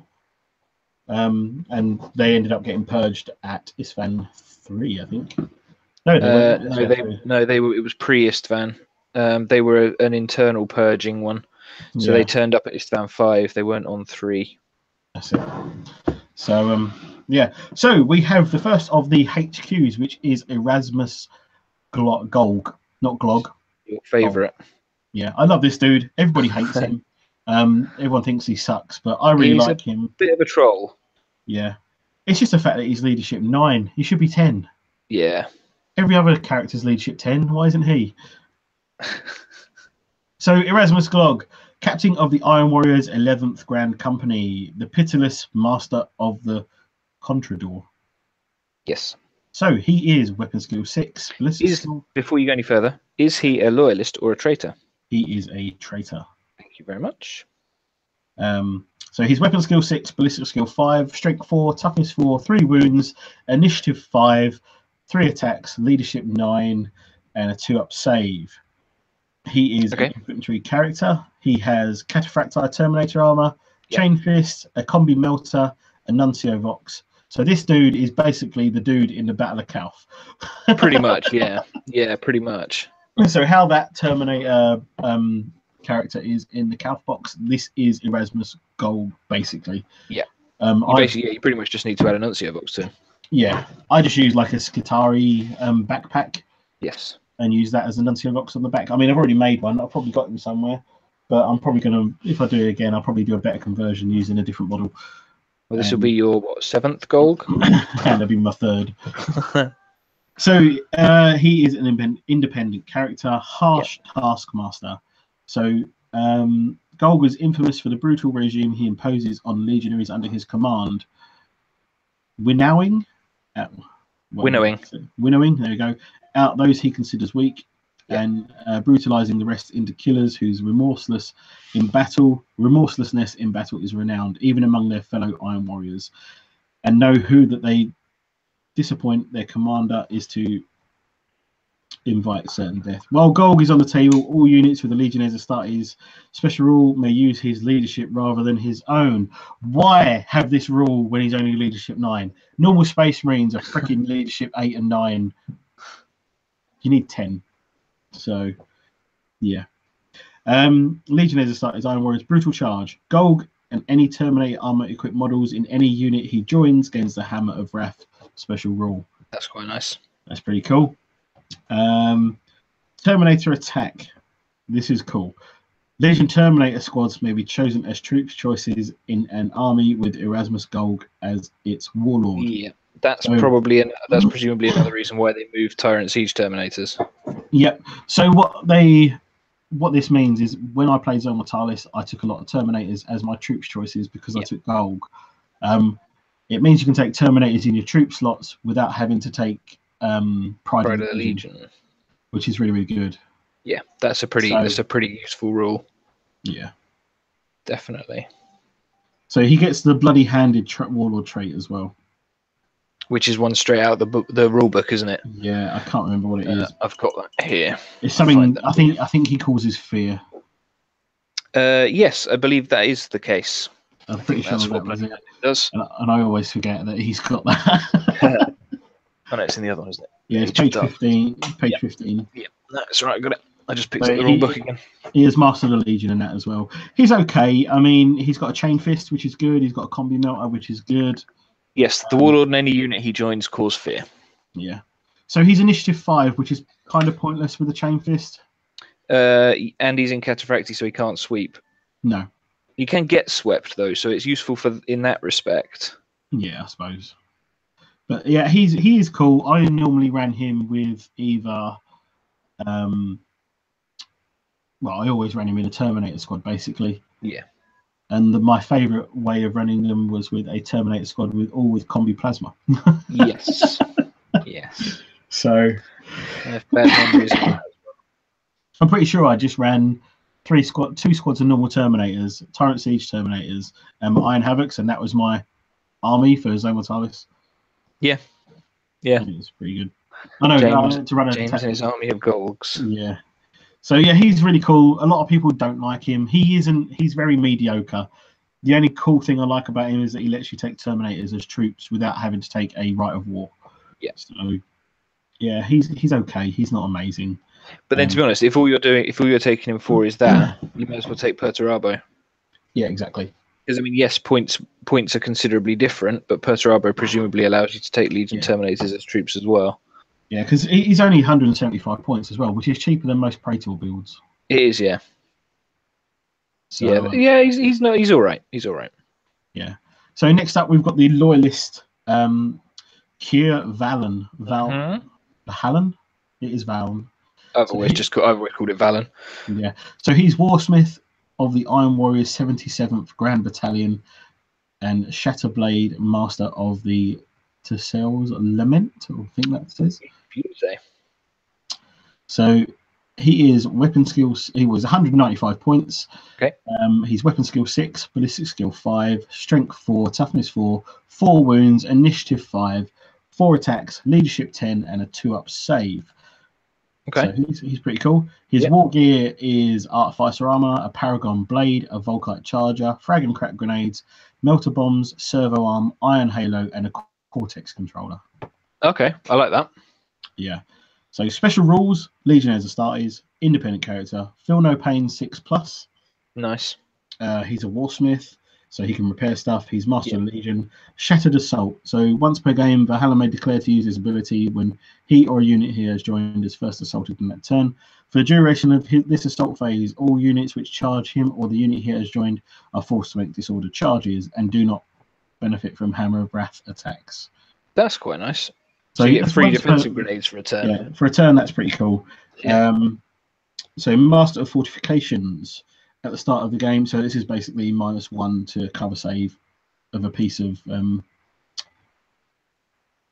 Oh, so he gets to. So what? Can you do that? No, +1. Oh, so he can shatter defenses because he's an ironsmith. Because he's a warsmith. No, I suppose he can, yeah. And then he can increase one of his own because he's got that rule as well. The wording is at the start of the game, controlling players may nominate one single fortification choice they have included in their army when rolling for cover saves rolls provided by this fortification. Any rolls of 1 may be re-rolled, and its armor value is increased by 1. Okay. That's cool. That's not bad. So he has Jealous Command as well, so he has to be the Warlord unless Perturabo is present, which I don't understand because Perturabo is traitor. But you could be playing pre-Istvan games. If you're playing in a tournament, if you're playing in a campaign or something, you could be playing a pre-Istvan game where Perturabo is loyal still. All right, but it says Perturabo can only be a traitor. Yeah, but you could fluff it based on the campaign that you're doing that nobody is a traitor at that point or something like that. Just fluff it. yeah, just fluff it. Yeah, exactly. Rob, you're absolutely right. It is annoying that Narek Drago is missing. His rules are available really online. Cool model, actually. Yeah, I think his rules are available online. Still, like someone's made a PDF of it. Oh, are they? Yeah, I think so. So he has Jealous Command and his Warlord Battle Logisticon, whatever it says. So thanks to masterful control over munitions and forward planning, the Warlord may declare a single unit of any type that begins the game deployed on the table. While it remains on their own deployment zone, this unit may re-roll all to hit rolls of 1 when shooting attacks, and this ability cannot be used, however, for weapons that gets hot special roll. So you give that to a unit of Iron Havocs? Yeah, you get to re-roll 1, so you're hitting on 2s, re-rolling 1s. Re-rolling 1s, yeah. Sounds cool. Yeah, he's cool. I mean, he's a little bit underrated. I think he's a pretty good character. Well, it's because you don't see many loyalist Iron Warriors. Iron Warriors. Yeah. Yeah, Servo Arm, Iron Halo, Cortex Controller. Cortex Controller is pretty good because that means that you can join a unit of Iron Circle and control them so they won't go crazy. Yeah. But he's pretty cool. I like him. I prefer Golg over him. But... Yeah, but yeah. Playing loyal or traitor, I guess. What I like about these as well is the fact that they've actually got artwork for the two models. Yeah, and Kir Valen looks like an absolute badass. Yeah, I actually made a Kir Valen. If you've got the best head to use is actually the old Devastator sprue from the plastic Devastator sprue. Oh, really? Before they redone it with the new fancy missile launcher and that. Yeah. There's a head, the sergeant head in that kit was basically the same sort of thing. He's got the studs in his head. He's got shortcut hair, and all I did is drilled one eye out. Yeah. And it looked pretty much spot on. It was a pretty good head, but yeah. So next up, we've got the man himself, Mr. Perturabo, Pete Turbo, Tubby Turbo, as everyone calls him. Yeah, he's. I think he's all right actually. Yeah, he's a very supporting dude, and he's got a choice of 2 weapons, which is cool as well. Yes, he does. So he's 455 points. He's obviously a Primarch, so his weapon skill 8, ballistic skill 6, strength 7, toughness 6, 6 wounds, initiative 5, 4 attacks, leadership 10, and a 2-up save, which is cool. He's got the Logos and frag grenades. Special rules are Primarch, so it'll be independent character, Eternal Warrior, Fear, Adamantium Will, Fleet, Fearless, It Will Not Die, Master of the Legion, Master of the Legion, Precision Strike, and Precision Shot. He's got the Sire of the Iron Warriors, Relentless Strategist, Precision Bombardment, and Very Bulky. Yeah. So he takes up 3 spots in the transport for those people that don't know what that is. So Sire of the Iron Warriors, all of Perturabo's attacks have the Wrecker and Tank Hunter special rule. In addition, all models with the Legion as a start is Iron Warrior special rule in the same army as Perturabo gain the Stubborn special rule while he is on the table. That's pretty cool. That's pretty cool. It lets you re-roll your leadership, doesn't it? I think. No, it counts you. You ignore negative modifiers to leadership tests in combat. That's cool. So Relentless Strategist, all models in the same army as Perturabo gain Furious Charge while in the enemy's deployment zone. That's quite cool. An army with Perturabo and its warlord, may, if wished, begin rolling for reserves from the first game turn. Yeah, that's quite awesome. That's pretty cool. I like that. Precision Bombardment. Perturabo could direct artillery strikes with phenomenal precision, whether from orbit or many heavy guns behind the lines. Unless engaged in combat or held in reserve, Perturabo may call down a single precision bombardment attack in the shooting phase once per game. This does not count as him firing a weapon. This attack has the following profile. Line of sight for this attack may be drawn from his model or friendly unit equipped with the Nuncio Vox or Cortex controller. Oh, okay. So, it's precision bombardment. It's unlimited range. Strength 9, AP 2, Ordnance D3, barrage, large blast, twin linked. That's pretty nasty. That's nice. I like it. That's like a potentially 3-shot Medusa. Yeah. No, Medusas are only small blast, aren't they, as well? No, they're large. Oh, they are large. Yeah. So that's really cool. Once per turn, you can do that. Game. Once per turn, that's a little bit overpowered. Yeah, once per game. Yeah. So that's really cool. It's better than your standard orbital bombardment, which is very much so. One blast. That's cool. So the Logos, Perturabo's Panoply of War. It's basically his armor. It's really cool. It's a 2-up armor save and a 3-up invul. Close combat attacks using Perturabo's profile and AP value of 2. Yeah. So he's AP 2 in combat without any kind of melee weapon. Nope. So immunity. This is awesome. Immunity to concussive and the blind special rule. Yeah. So when he comes up against Manus, he can't knock him down to initiative 1. Or Vulcan. Horus. So that's the World Breaker. Or Lorgar, in fact. Oh, Lorgar's got a mace, isn't he? Yeah, he does. So he also has a teleport home, a Cortex controller, a Nuncio Vox, and a Cognis Signum. Yes, it's interesting that he has a teleport homer. Oh no, sorry, the teleport homer. Does that allow him to teleport? Or does that increase the accuracy of teleports? So a teleport homer increases the accuracy. So the next bit is Perturabo and all Terminator units of any type with the Legionnaires as start design or a special gain deep strike. There you go. Yeah, I was about to say that's all well and good, but Iron Warriors Terminators can't deep strike. No, but now they can. So wrist cannon is it has a wrist cannon. So 24-inch range, strength 6, AP 3, assault 3, twin linked, and rending. Yeah, that's really good. It's pretty cool. Yeah. So after Isvan, basically for an extra 35 points, you get to take a Forge Breaker. So yeah, no spoilers. No spoilers. People I haven't read Fulgrim or don't know what happens on Istvan, but basically you can give him a hammer. Yeah. So Forge Breaker is basically a hammer that Fulgrim made for Ferrus Manus. So yeah, that's as far as I'm going to say. Forge Breaker is ×2 strength, AP 1, melee concussive, strike down. Unfortunately, it's unwieldy with Perturabo, but Ferrus Manus it's not. Yes. So I'll be honest, I probably wouldn't run him with Forge Breaker. No, neither would I, because he's initiative 5, strength 6 with AP 2. Yeah, exactly. Oh no, strength 7 with AP 2. Does he really need the AP 1? I mean, the model looks cool with Forge Breaker, don't get me wrong, but I don't think I'd use it. Yeah, I'll probably magnetize it if I. Yeah. I can swap between. So, and then the other thing that you can take is a dedicated transport, the Tormentor. This thing is amazing. Yeah. So Perturabo may take the Tormentor as a dedicated transport in any game of 3,000 points or more. Yes. So that's an important thing to note. In games of Horus Heresy, only 25% of your total points, total army points, can be made up of a Lord of War selection. Yep. So if you're playing 2,000 points, oh, you've got the list there. Yeah. Let me quickly find it.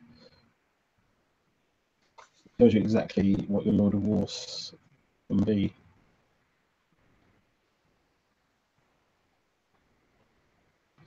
Come on, where are you?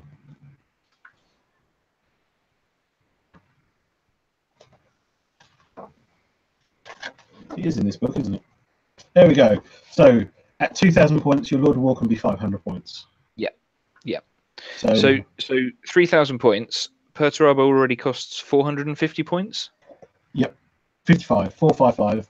455. So you can only take 750 points of your Lord of War choice at 3,000 points. Yeah. Okay, so he's already getting close to that cap. Yeah. Yes, you're absolutely right, Rob. The Cognis Signum is very useful for other units nearby. Absolutely. Yeah, because it's basically what a Master of Signal has, isn't it? Yes, you can give them +1 leadership. +1 ballistic skill if the bearer doesn't shoot, which is very interesting actually, because his orbital bombardment thing doesn't count as him shooting. Yeah, so you can. Turret Siege Terminators dropping in with Perturabo. Yeah. They get to shoot with a 2. Yep. Ballistic skill 5. Yeah. So yeah, in a dedicated transport in a game of 3,000 points or more, the Tormentor is a Legion Shadow Sword. Yes. So it's a super heavy tank. It's a Lord of War choice in its own right. It's a Titan normally. Yeah. So which also has a transport capacity of 15 models and 1 access point at the rear. The Tormentor has the command tank upgrade and a single Titan Void Shield. The Tormentor costs 500 points and does not take up a Lords of War choice. Oh, we've lost you, Matt. I can't hear. It's because I muted myself. So you're getting basically 1,000 points of Lords of War in a game where you're only actually allowed to take 700 based on the rules. Yeah. Because it's a dedicated transport and doesn't count as an additional Lord of War, which is pretty cool. So you think, and this is a really easily made model as well. You haven't got to buy a Forge Roll kit. You can just go and buy the plastic Bane Blade kit, make the Shadow Sword out of it.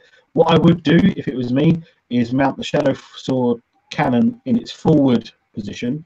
Mm-hmm. So how do you build the Bane hammer and things like that, where it's pushed up front, and then just cover up the back gap, rather than putting the like the panel on the top where you've got the area where the assault thing is.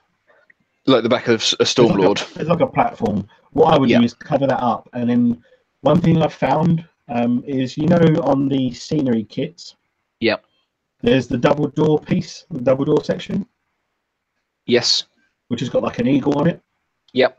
That door is the same size as the back of the Baneblade. Ah, nice. So you've just got to click the top corners, and it fits in perfect. Although you don't want an eagle because he's a dirty traitor. What you do is turn it around, and on the inside, I think the door is just like rivets and bits of metal. Yeah. So you put that at the back, and it works really well. But I have seen another version where someone has used a falchion. Oh, okay. Which is maybe the route I will go. Yeah.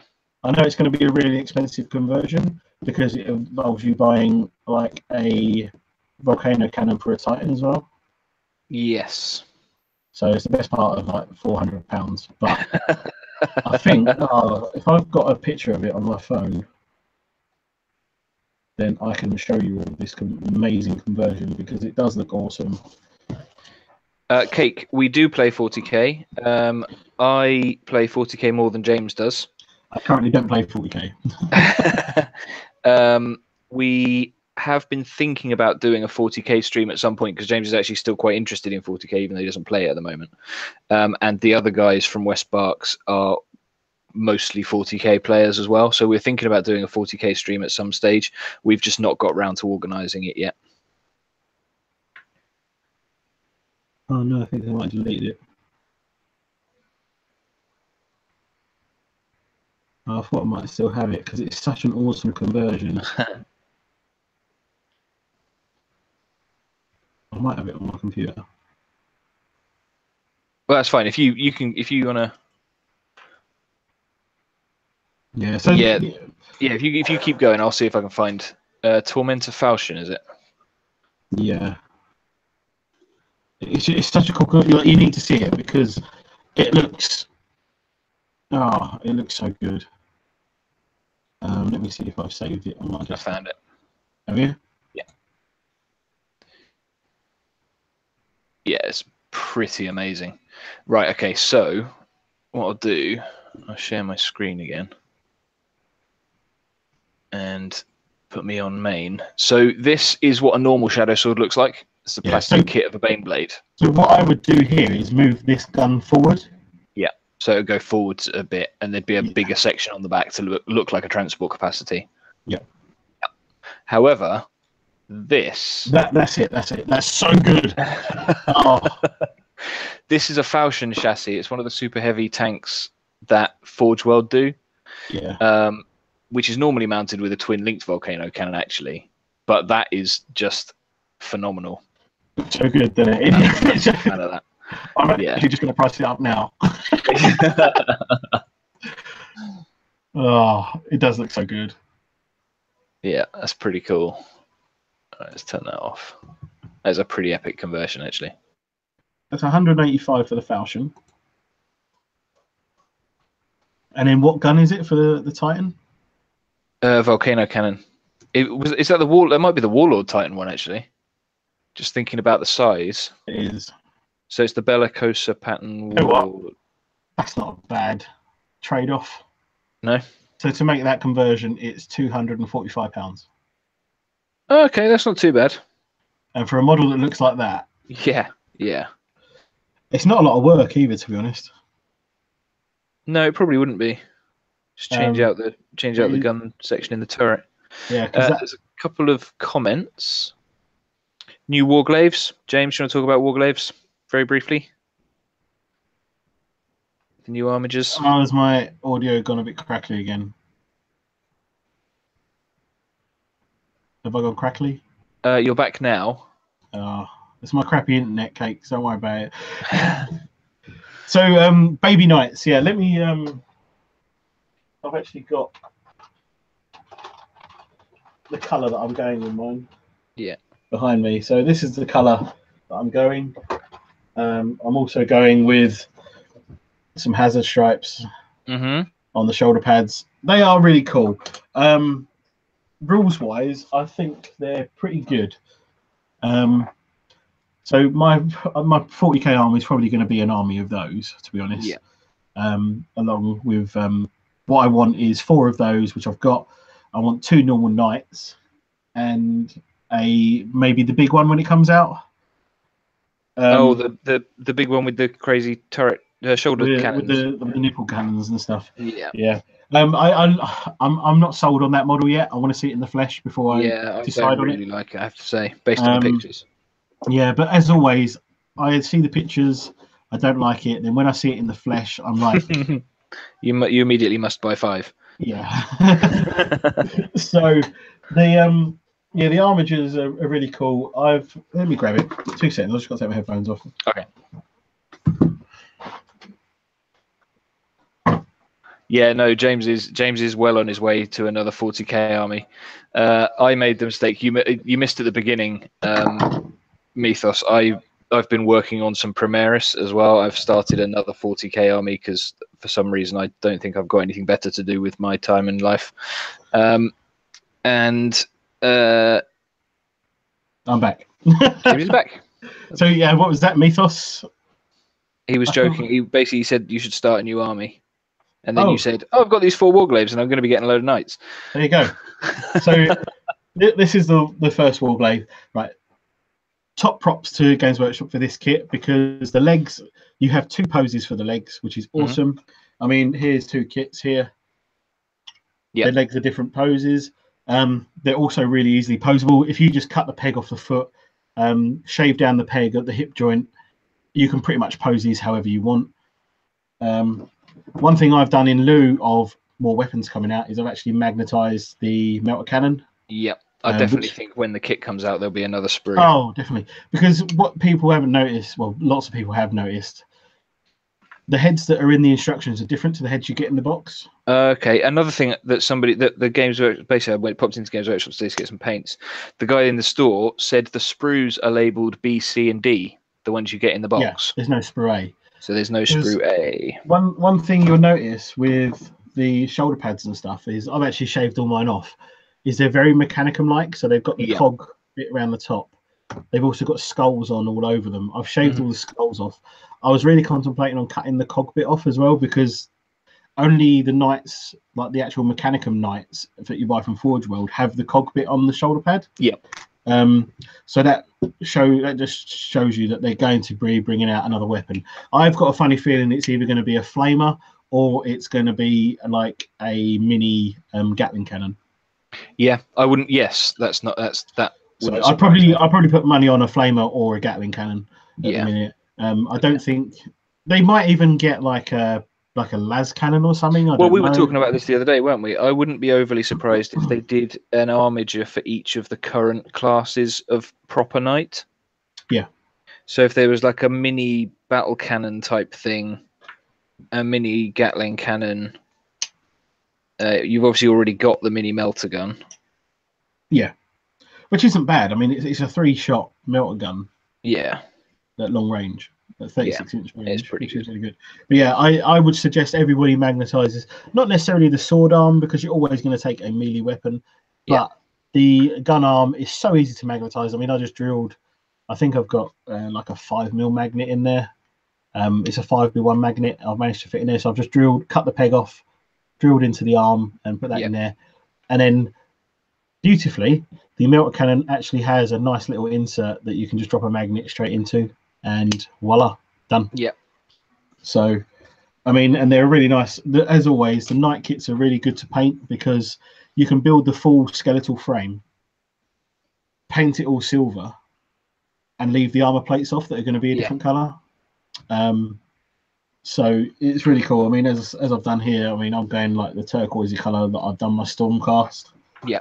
Because it looks cool. And I was going to do House Cadmus again, but there's 2 other players that are painting theirs in House Cadmus near me. So I was like, yeah, no, I can't. Well, make for an epic big game though, if everybody had the same house. It's the giant House Cadmus battle. Yeah, I mean, there's oh, I just stabbed myself. You all right? So like, the paperclip just went through the bottom of the cork and just went into my finger. Yeah. So what was that, Big Mac? I just saw. James, if you're looking for a cheap nights, I might be able to send one your way. Oh, he's back now. There you go. He's back. Did I disappear? Sorry. You did. Just very briefly.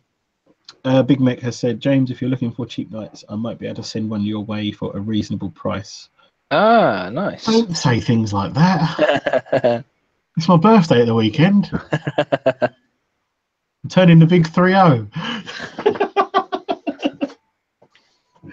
So, I think you need to treat yourself to a night then, don't you? Oh, do you know what I really, really want, though? I really want the Lancer. Yeah, I'd love a Lancer. A Lancer or the... You're a fan of the Castigator as well, aren't you? With the with the bolt cannon. Yeah. And the chain... Is the one with the sword, isn't he, in the bolt cannon? Yeah, that's the only downside to him, is that he's got a sword. The sword's pretty good, though. Yeah. Sword is pretty good. Yeah, no, the hazard stripes. Basically, I'm only doing hazard stripes on one shoulder pad. The other shoulder pad, I'm either going to do blue or I'm going to do it white, maybe. So I'm not sold. What do you reckon? White? I mean, at the minute, I've got all the other armor plates are the turquoise as well. Mm-hmm. And then one shoulder pad, I've got blue. One hazard stripe. I need to redo the hazard stripe because I don't know if you can see, but the one in the middle is really fat. A little bit wonky. So I need to redo them. Luckily, it was airbrushed, so it's not too bad. So I'm in an iron whether I do leave one as hazard stripe and one blue, or one hazard stripe and one white, just to break up the blue. Yeah, I definitely think it shouldn't be all blue. Or do I do 2 hazard stripe? Yeah. I don't know. I like the idea of it. Depends if you're going to put transfers and stuff on. That's why I wanted to keep them clear, because I wanted to keep one clear. Yeah, I might do. Yeah, I might go white then. Yeah, just to break it up a bit.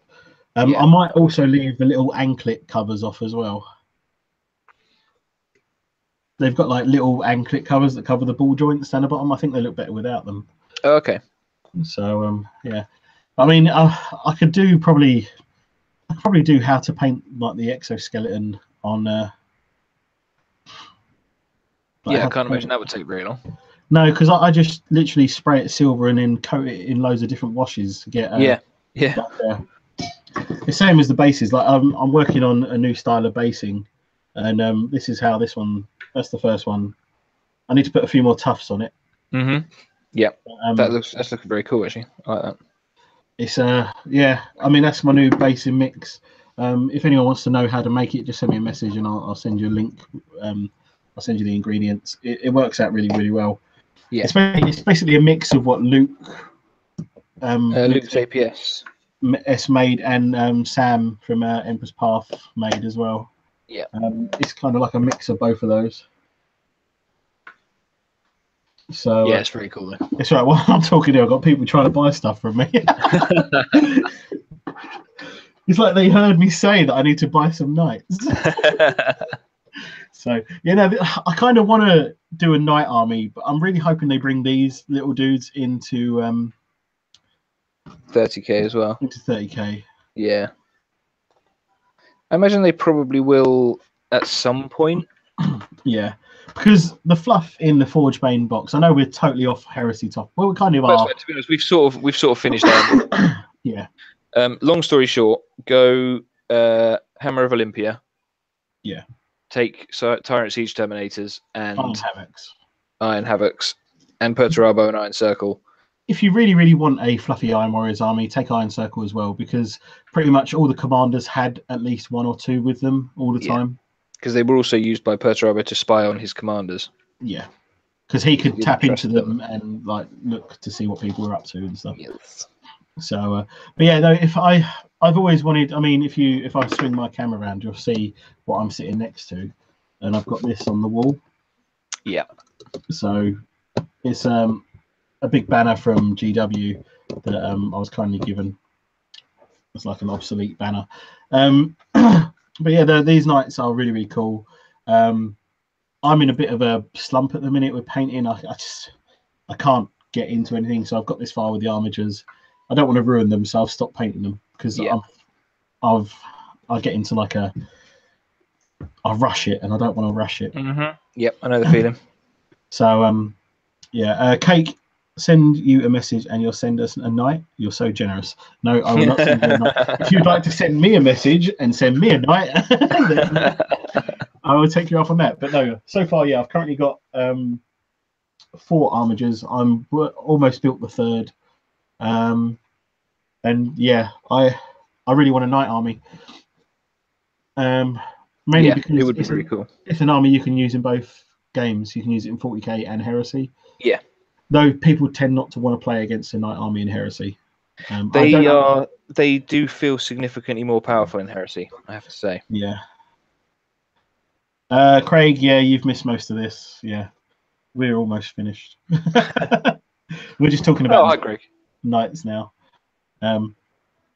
So yeah. Yeah. Did we miss any other? I think I missed a. Did I miss a question from Mythos earlier? Is it a secret army that I'm working on for 40k? Not really. I mean, I haven't told many people about it, just because mostly because I haven't got around to it. It's a loyalist army for a change, because I've got Chaos and Death Guard at the moment, Word Bearers and Death Guard that I run. So I'm doing Primaris White Scars. Yeah. Without any bikes or assault marines. Just going to be repulsors and Primaris Hellblasters. Nope, there are 3 vehicles. None of them are repulsors. Are they land speeders? Nope. 2 Storm Talons and a Storm Hawk. That's cool. Because I'm trying to play more to the sort of the patient hunter idea. So I've got like a full unit of 10 intercessors with the Stalker bolt rifles. I've got a unit with the heavy Hellblaster guns. So just a bit of extra range and sneakiness, so I can just sit at the back and blast stuff from miles away. Oh, top tip, actually. Yes. If you want to make them look more White Scarry, buy a Space Wolf kit. Yes, for all the tails and things. Yeah. Yeah, that would be. Yeah, I probably should have done that. That's what. Together. No, yeah. That's what James, because James, my friend up at Warhammer World, he's got a huge. He's got like a 90. It's almost like 100 bike White Scar army. Okay, nice. None of it's painted. It's all grey. It's right. He's probably never going to get to paint it. He will paint it one day. Yeah. But that is like. He took loads of bits from the Space Wolf sprues, like the heads and stuff, because they look very like Mongolian. Yeah, that does make sense.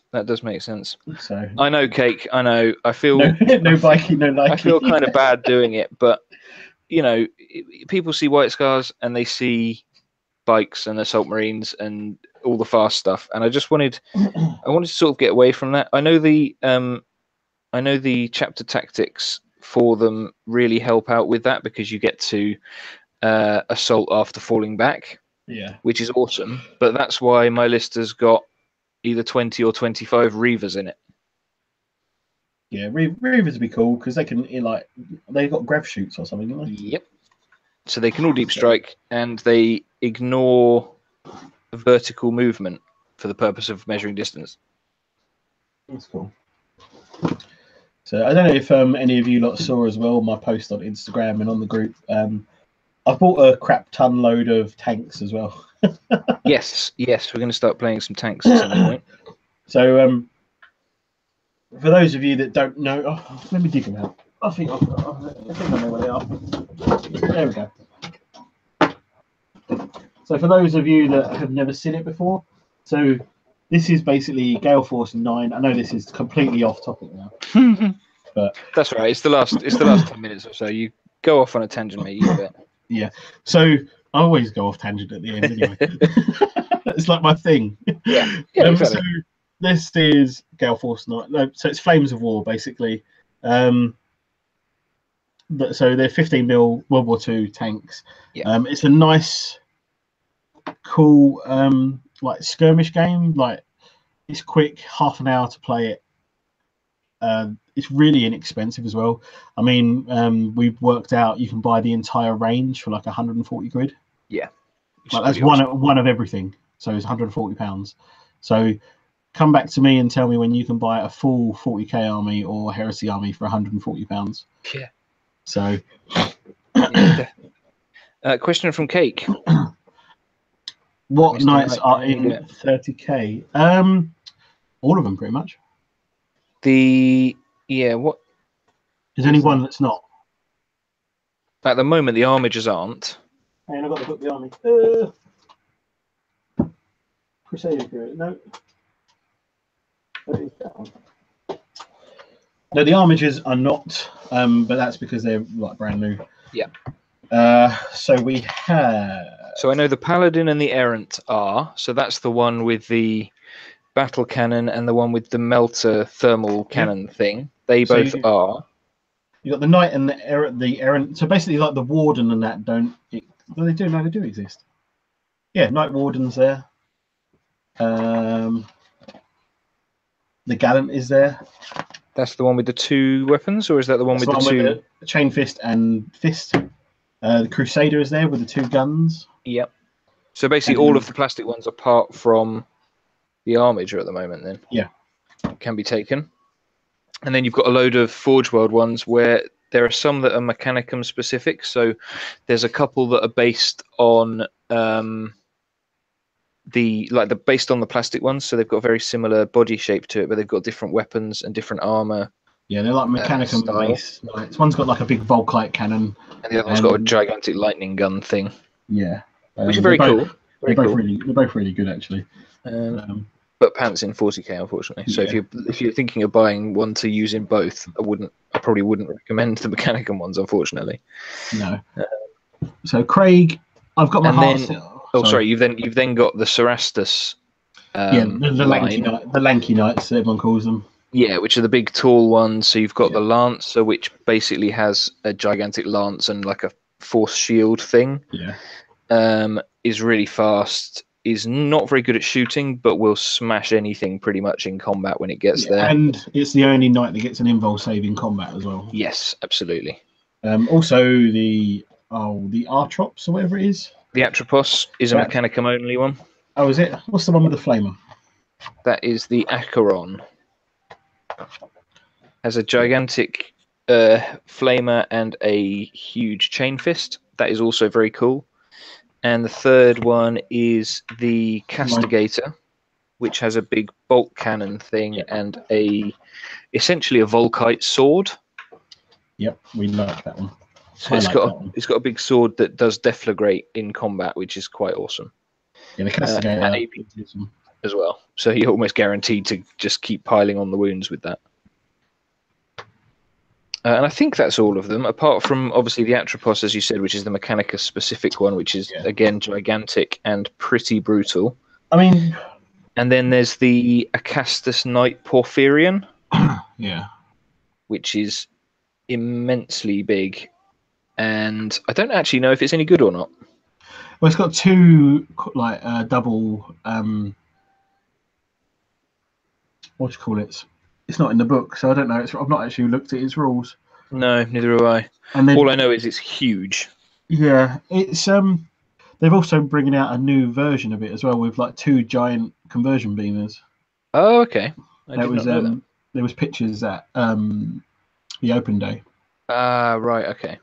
So, I mean, my plan is eventually to have one of every night. Like that's what I'd love to do, and then have a warhound to go with them. Yeah. You don't need your kidneys, do you? No. Well, no, I'll probably go with that Python thing, whatever it is. The Porphyrion. Yeah, Porphyrion. I'd rather have one of those because it fits with the aesthetic of the army then.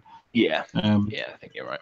So, kablams, I've got my heart set on all of the Puma pack wagon German tanks army. Yeah, the Germans are really good in tanks. I mean, I've got to work. I mean, there's what's it? I think there's like 1, 2, 3, 8, 9, 10, 11, 12, 13, 14, 15. There's like 16 kits sitting behind me. So I think there's 26 kits in total. Don't talk to Rob. Don't talk to Rob about the amount of kits you've got. No, Rob was really upset because I said, "Yeah, play tanks," and I went into the local store and bought out everything, and he went in the day after and couldn't get anything. So yeah, so basically, a quick way to describe what tanks is basically World of Tanks, but analog. Yeah, World of Tanks on the tabletop. Yeah, yeah. Apart from you can't mix. Well, you probably can if you do a friendly game, but you can't mix nations. Yeah. It's really cool. I mean, simple, fast, half-hour games, quick turnaround. It's fun. It's a pickup game. Yeah, definitely give it a shot. So the only downside is you need at least one of everything to get all the upgrade cards. It's kind of like X-Wing, but with World War II tanks instead. So yes, and not as expensive. No, I mean, you can get them for like £5 a tank almost, depending on where you go. So it is a pocket money game. Yeah. The starter set's 18 quid, so it is really a very affordable game if you've got young kids and stuff, look like war stuff and things. So yeah, it should be good fun to play. So, Cake, hopefully that answered your question on the knight front. On the knights, yeah. I can't think of any other ones. There are no other knights out at the minute. There is one. What's that? Sort of, but it's for chaos. Oh, that, yeah. Khitan. It doesn't exist in Heresy. It doesn't exist in Heresy, but it's pretty cool. Yeah. And I would like one. Especially because it has the Heretic Astartes special rule, so you can cast warp time on it so it can move twice. That's cool. I really want the get some of the pilots as well. You can buy like the silent. Oh yes, yeah. That fits inside the lanky knights, but I actually want one, and I want to make a little diorama up. I think of it. So yeah, so he's not in it. Yeah, it'd be quite cool to have. Yeah, I think so. But yeah, no, yeah, that's my plan anyway. I really want to do a knight army, because in 40k they're not as bad as they were, because even a las gun can hurt a knight. So yeah, they're not as bad as they used to be. And there's no such thing as strength D anymore. So no. You're less likely to just wipe stuff off the table. Yeah. So yeah, in a way that was kind of my secret army, but it's not really a secret. Sorry, busted. Yeah. Rob asks if we would take a Porphyrion or a Atropos. What's the Atropos? The Flamer? No, the Atropos is the Mechanicum standard one, the Mechanicum only one, which has it's got like a weird strength D melee weapon close range blaster gun thing. Oh, is that the one with the grav thing and the? Yes. It's got like two sort of grav gun things. Yes. Right, I came up against one of those in Battle Brothers when the 7th edition was still going. It was awful. Oh, really? Yeah, and I came up against one at Path to Confrontation, and I blew it up. Okay. So Ferris Manus just smashed it. Because I always thought they were actually quite good based on some of the rules that I saw ages ago. A lot of people have really good luck with them, but the 2 times I've come up against one, I've killed it. So yeah, they are quite close range. I know. And put it this way, I killed one with some Deathwing Terminators. So yeah. Yeah. Okay. But then you've got the Porphyrion, which is crazy expensive. Yeah, Porphyrion will go home. Oh, my mic keeps going weird. I hate this. Yeah, it's just towards the end of... It's my internet. I think everyone's watching Netflix indoors and my internet. So... All right. Well, to be honest, it's 5 to 11. We've been going for 2 hours now anyway. Yeah.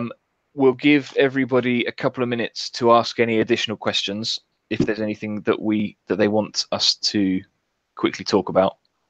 And otherwise, we will probably call it there, I think. Yeah, I want to go play some World of Tanks. So, yeah. Oh, also, a quick question to you guys. Anyone live in London know where there's good model shops? Because I'm in London all weekend, so yeah. There's bound to be some somewhere. I know you've got Dark Sphere and stuff. And where's the Games Workshop in London? It's not. It used to be on Oxford Street, but it's moved now, hasn't it? Is there only one? think there is. That's kind of surprising. So, yeah. Yeah, cheers, Mythos. Thank you, Mythos. I have to say I'm quite disappointed in my progress this evening. Well, you've not finished it. No, I didn't even get close. All I've done is that's it. Tottenham Court Road. That's where it is. No. It's supposed to be quite a nice Games Workshop in there. Oh, really? Yeah. No, all I've done is the armor and the silver. I haven't got any further than that. I'm very disappointed. Yeah, I'm kind of thinking I'm going to take the list I took last time to Greetings. Sorry, say again? I'm probably going to take the list I took last time to What, up to Greetings from the Warp? Yeah. I just can't be asked to paint any Iron Hands. Yeah, that's fair enough. I have one. In 30k, at what points level do you personally consider bringing super heavies to not be a dick move? So basically, Craig, there's only a certain amount of points you can spend on your super heavies, and to be honest, I don't care if you bring a super heavy. Super heavies were quite like available in the Heresy. Yeah, they were everywhere.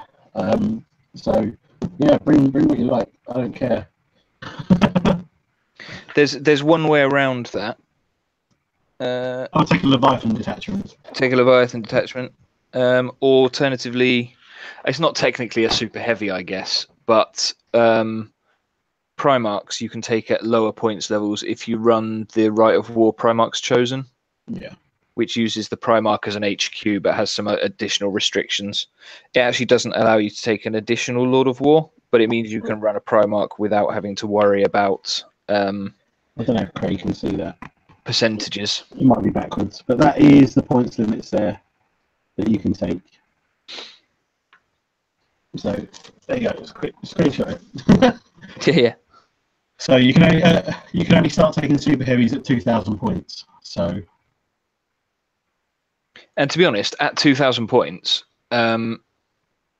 you'd be hard pressed to create a balanced list with most super heavies in. Well, there are some people that feel that super heavies below 2.5k is a no, it's not. Basically, if you take a super heavy at 2.5k, you're kind of hindering yourself. Yeah, agreed. Same as taking a Primarch in a 2.5 list, you kind of hinder yourself because that's like 500 points of your army of stuff you can't take. So, yeah, I feel like Primarchs are more useful. Yeah. At that sort of points limit. Definitely, I feel like if you're taking a super heavy, yeah, you're at more of a hindrance than a help at that sort of points level. I would say. You came up against that Orion flyer at a 2.5 tournament.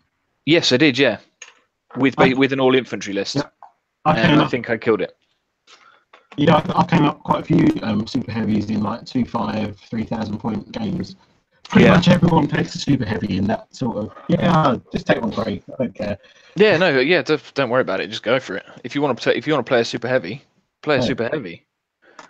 Obviously, it depends on your gaming group. If you've got people that don't like that sort of thing, then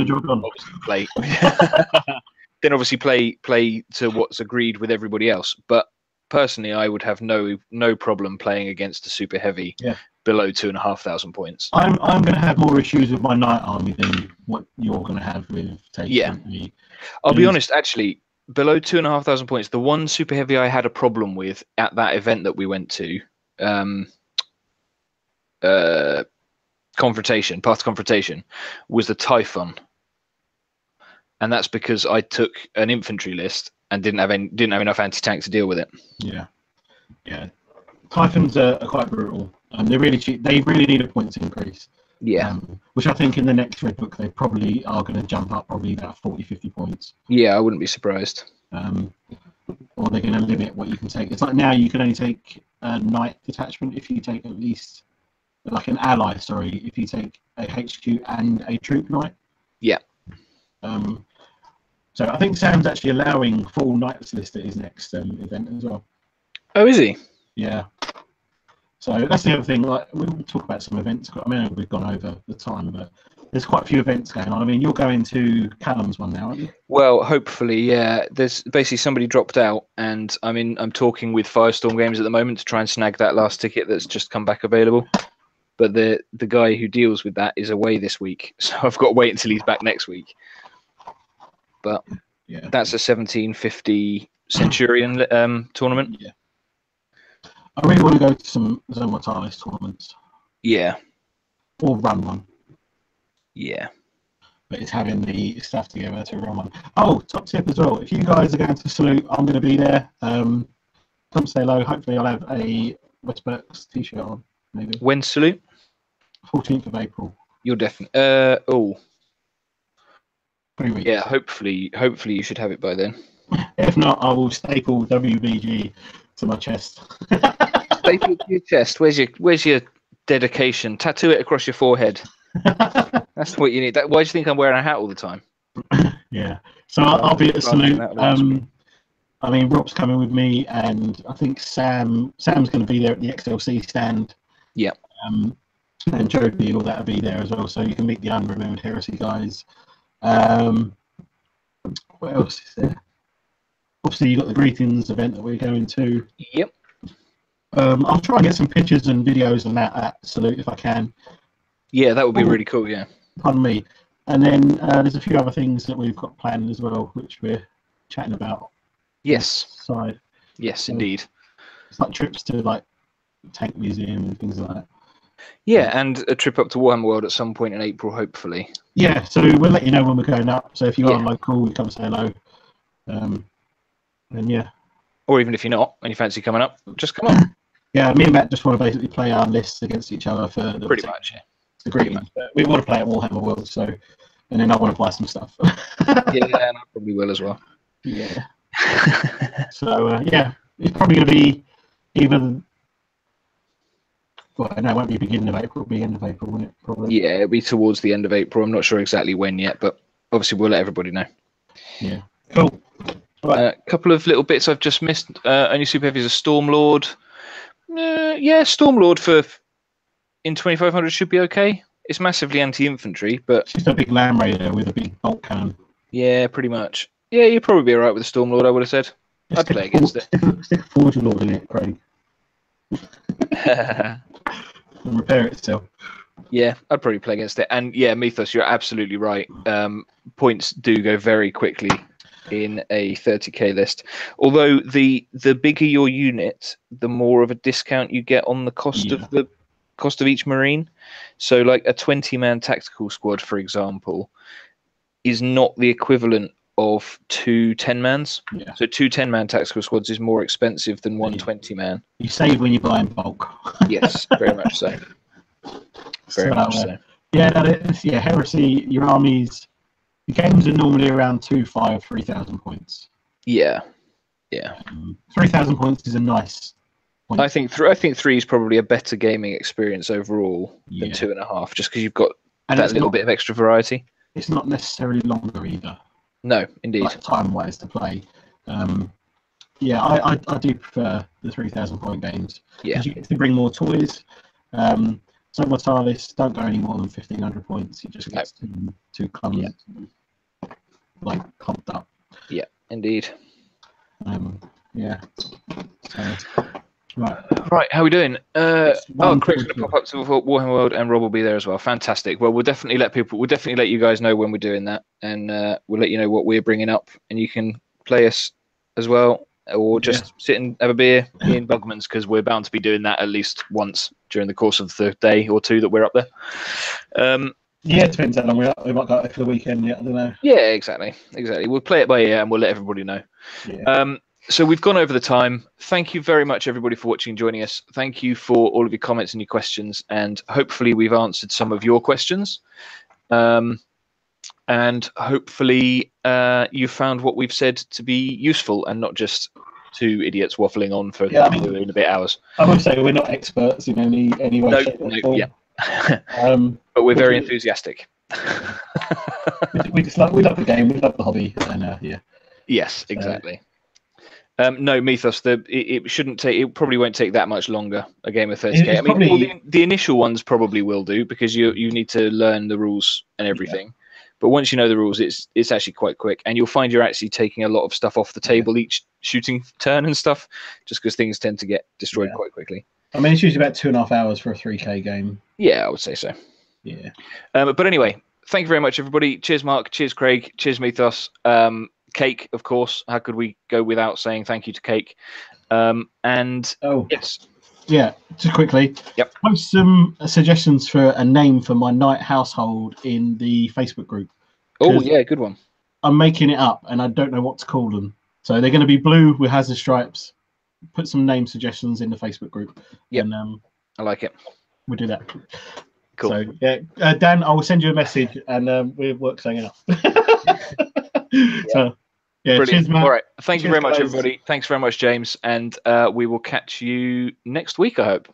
Yeah, I don't know what we're going to talk about, but we'll come up with something. I'm sure it'll be remarkably fascinating, and it'll be edge of the seat, riveting stuff. I'll have 4. No, I won't have 4 Armigers done. Right. Thank you very much, folks. We will catch you later. Bye. Bye.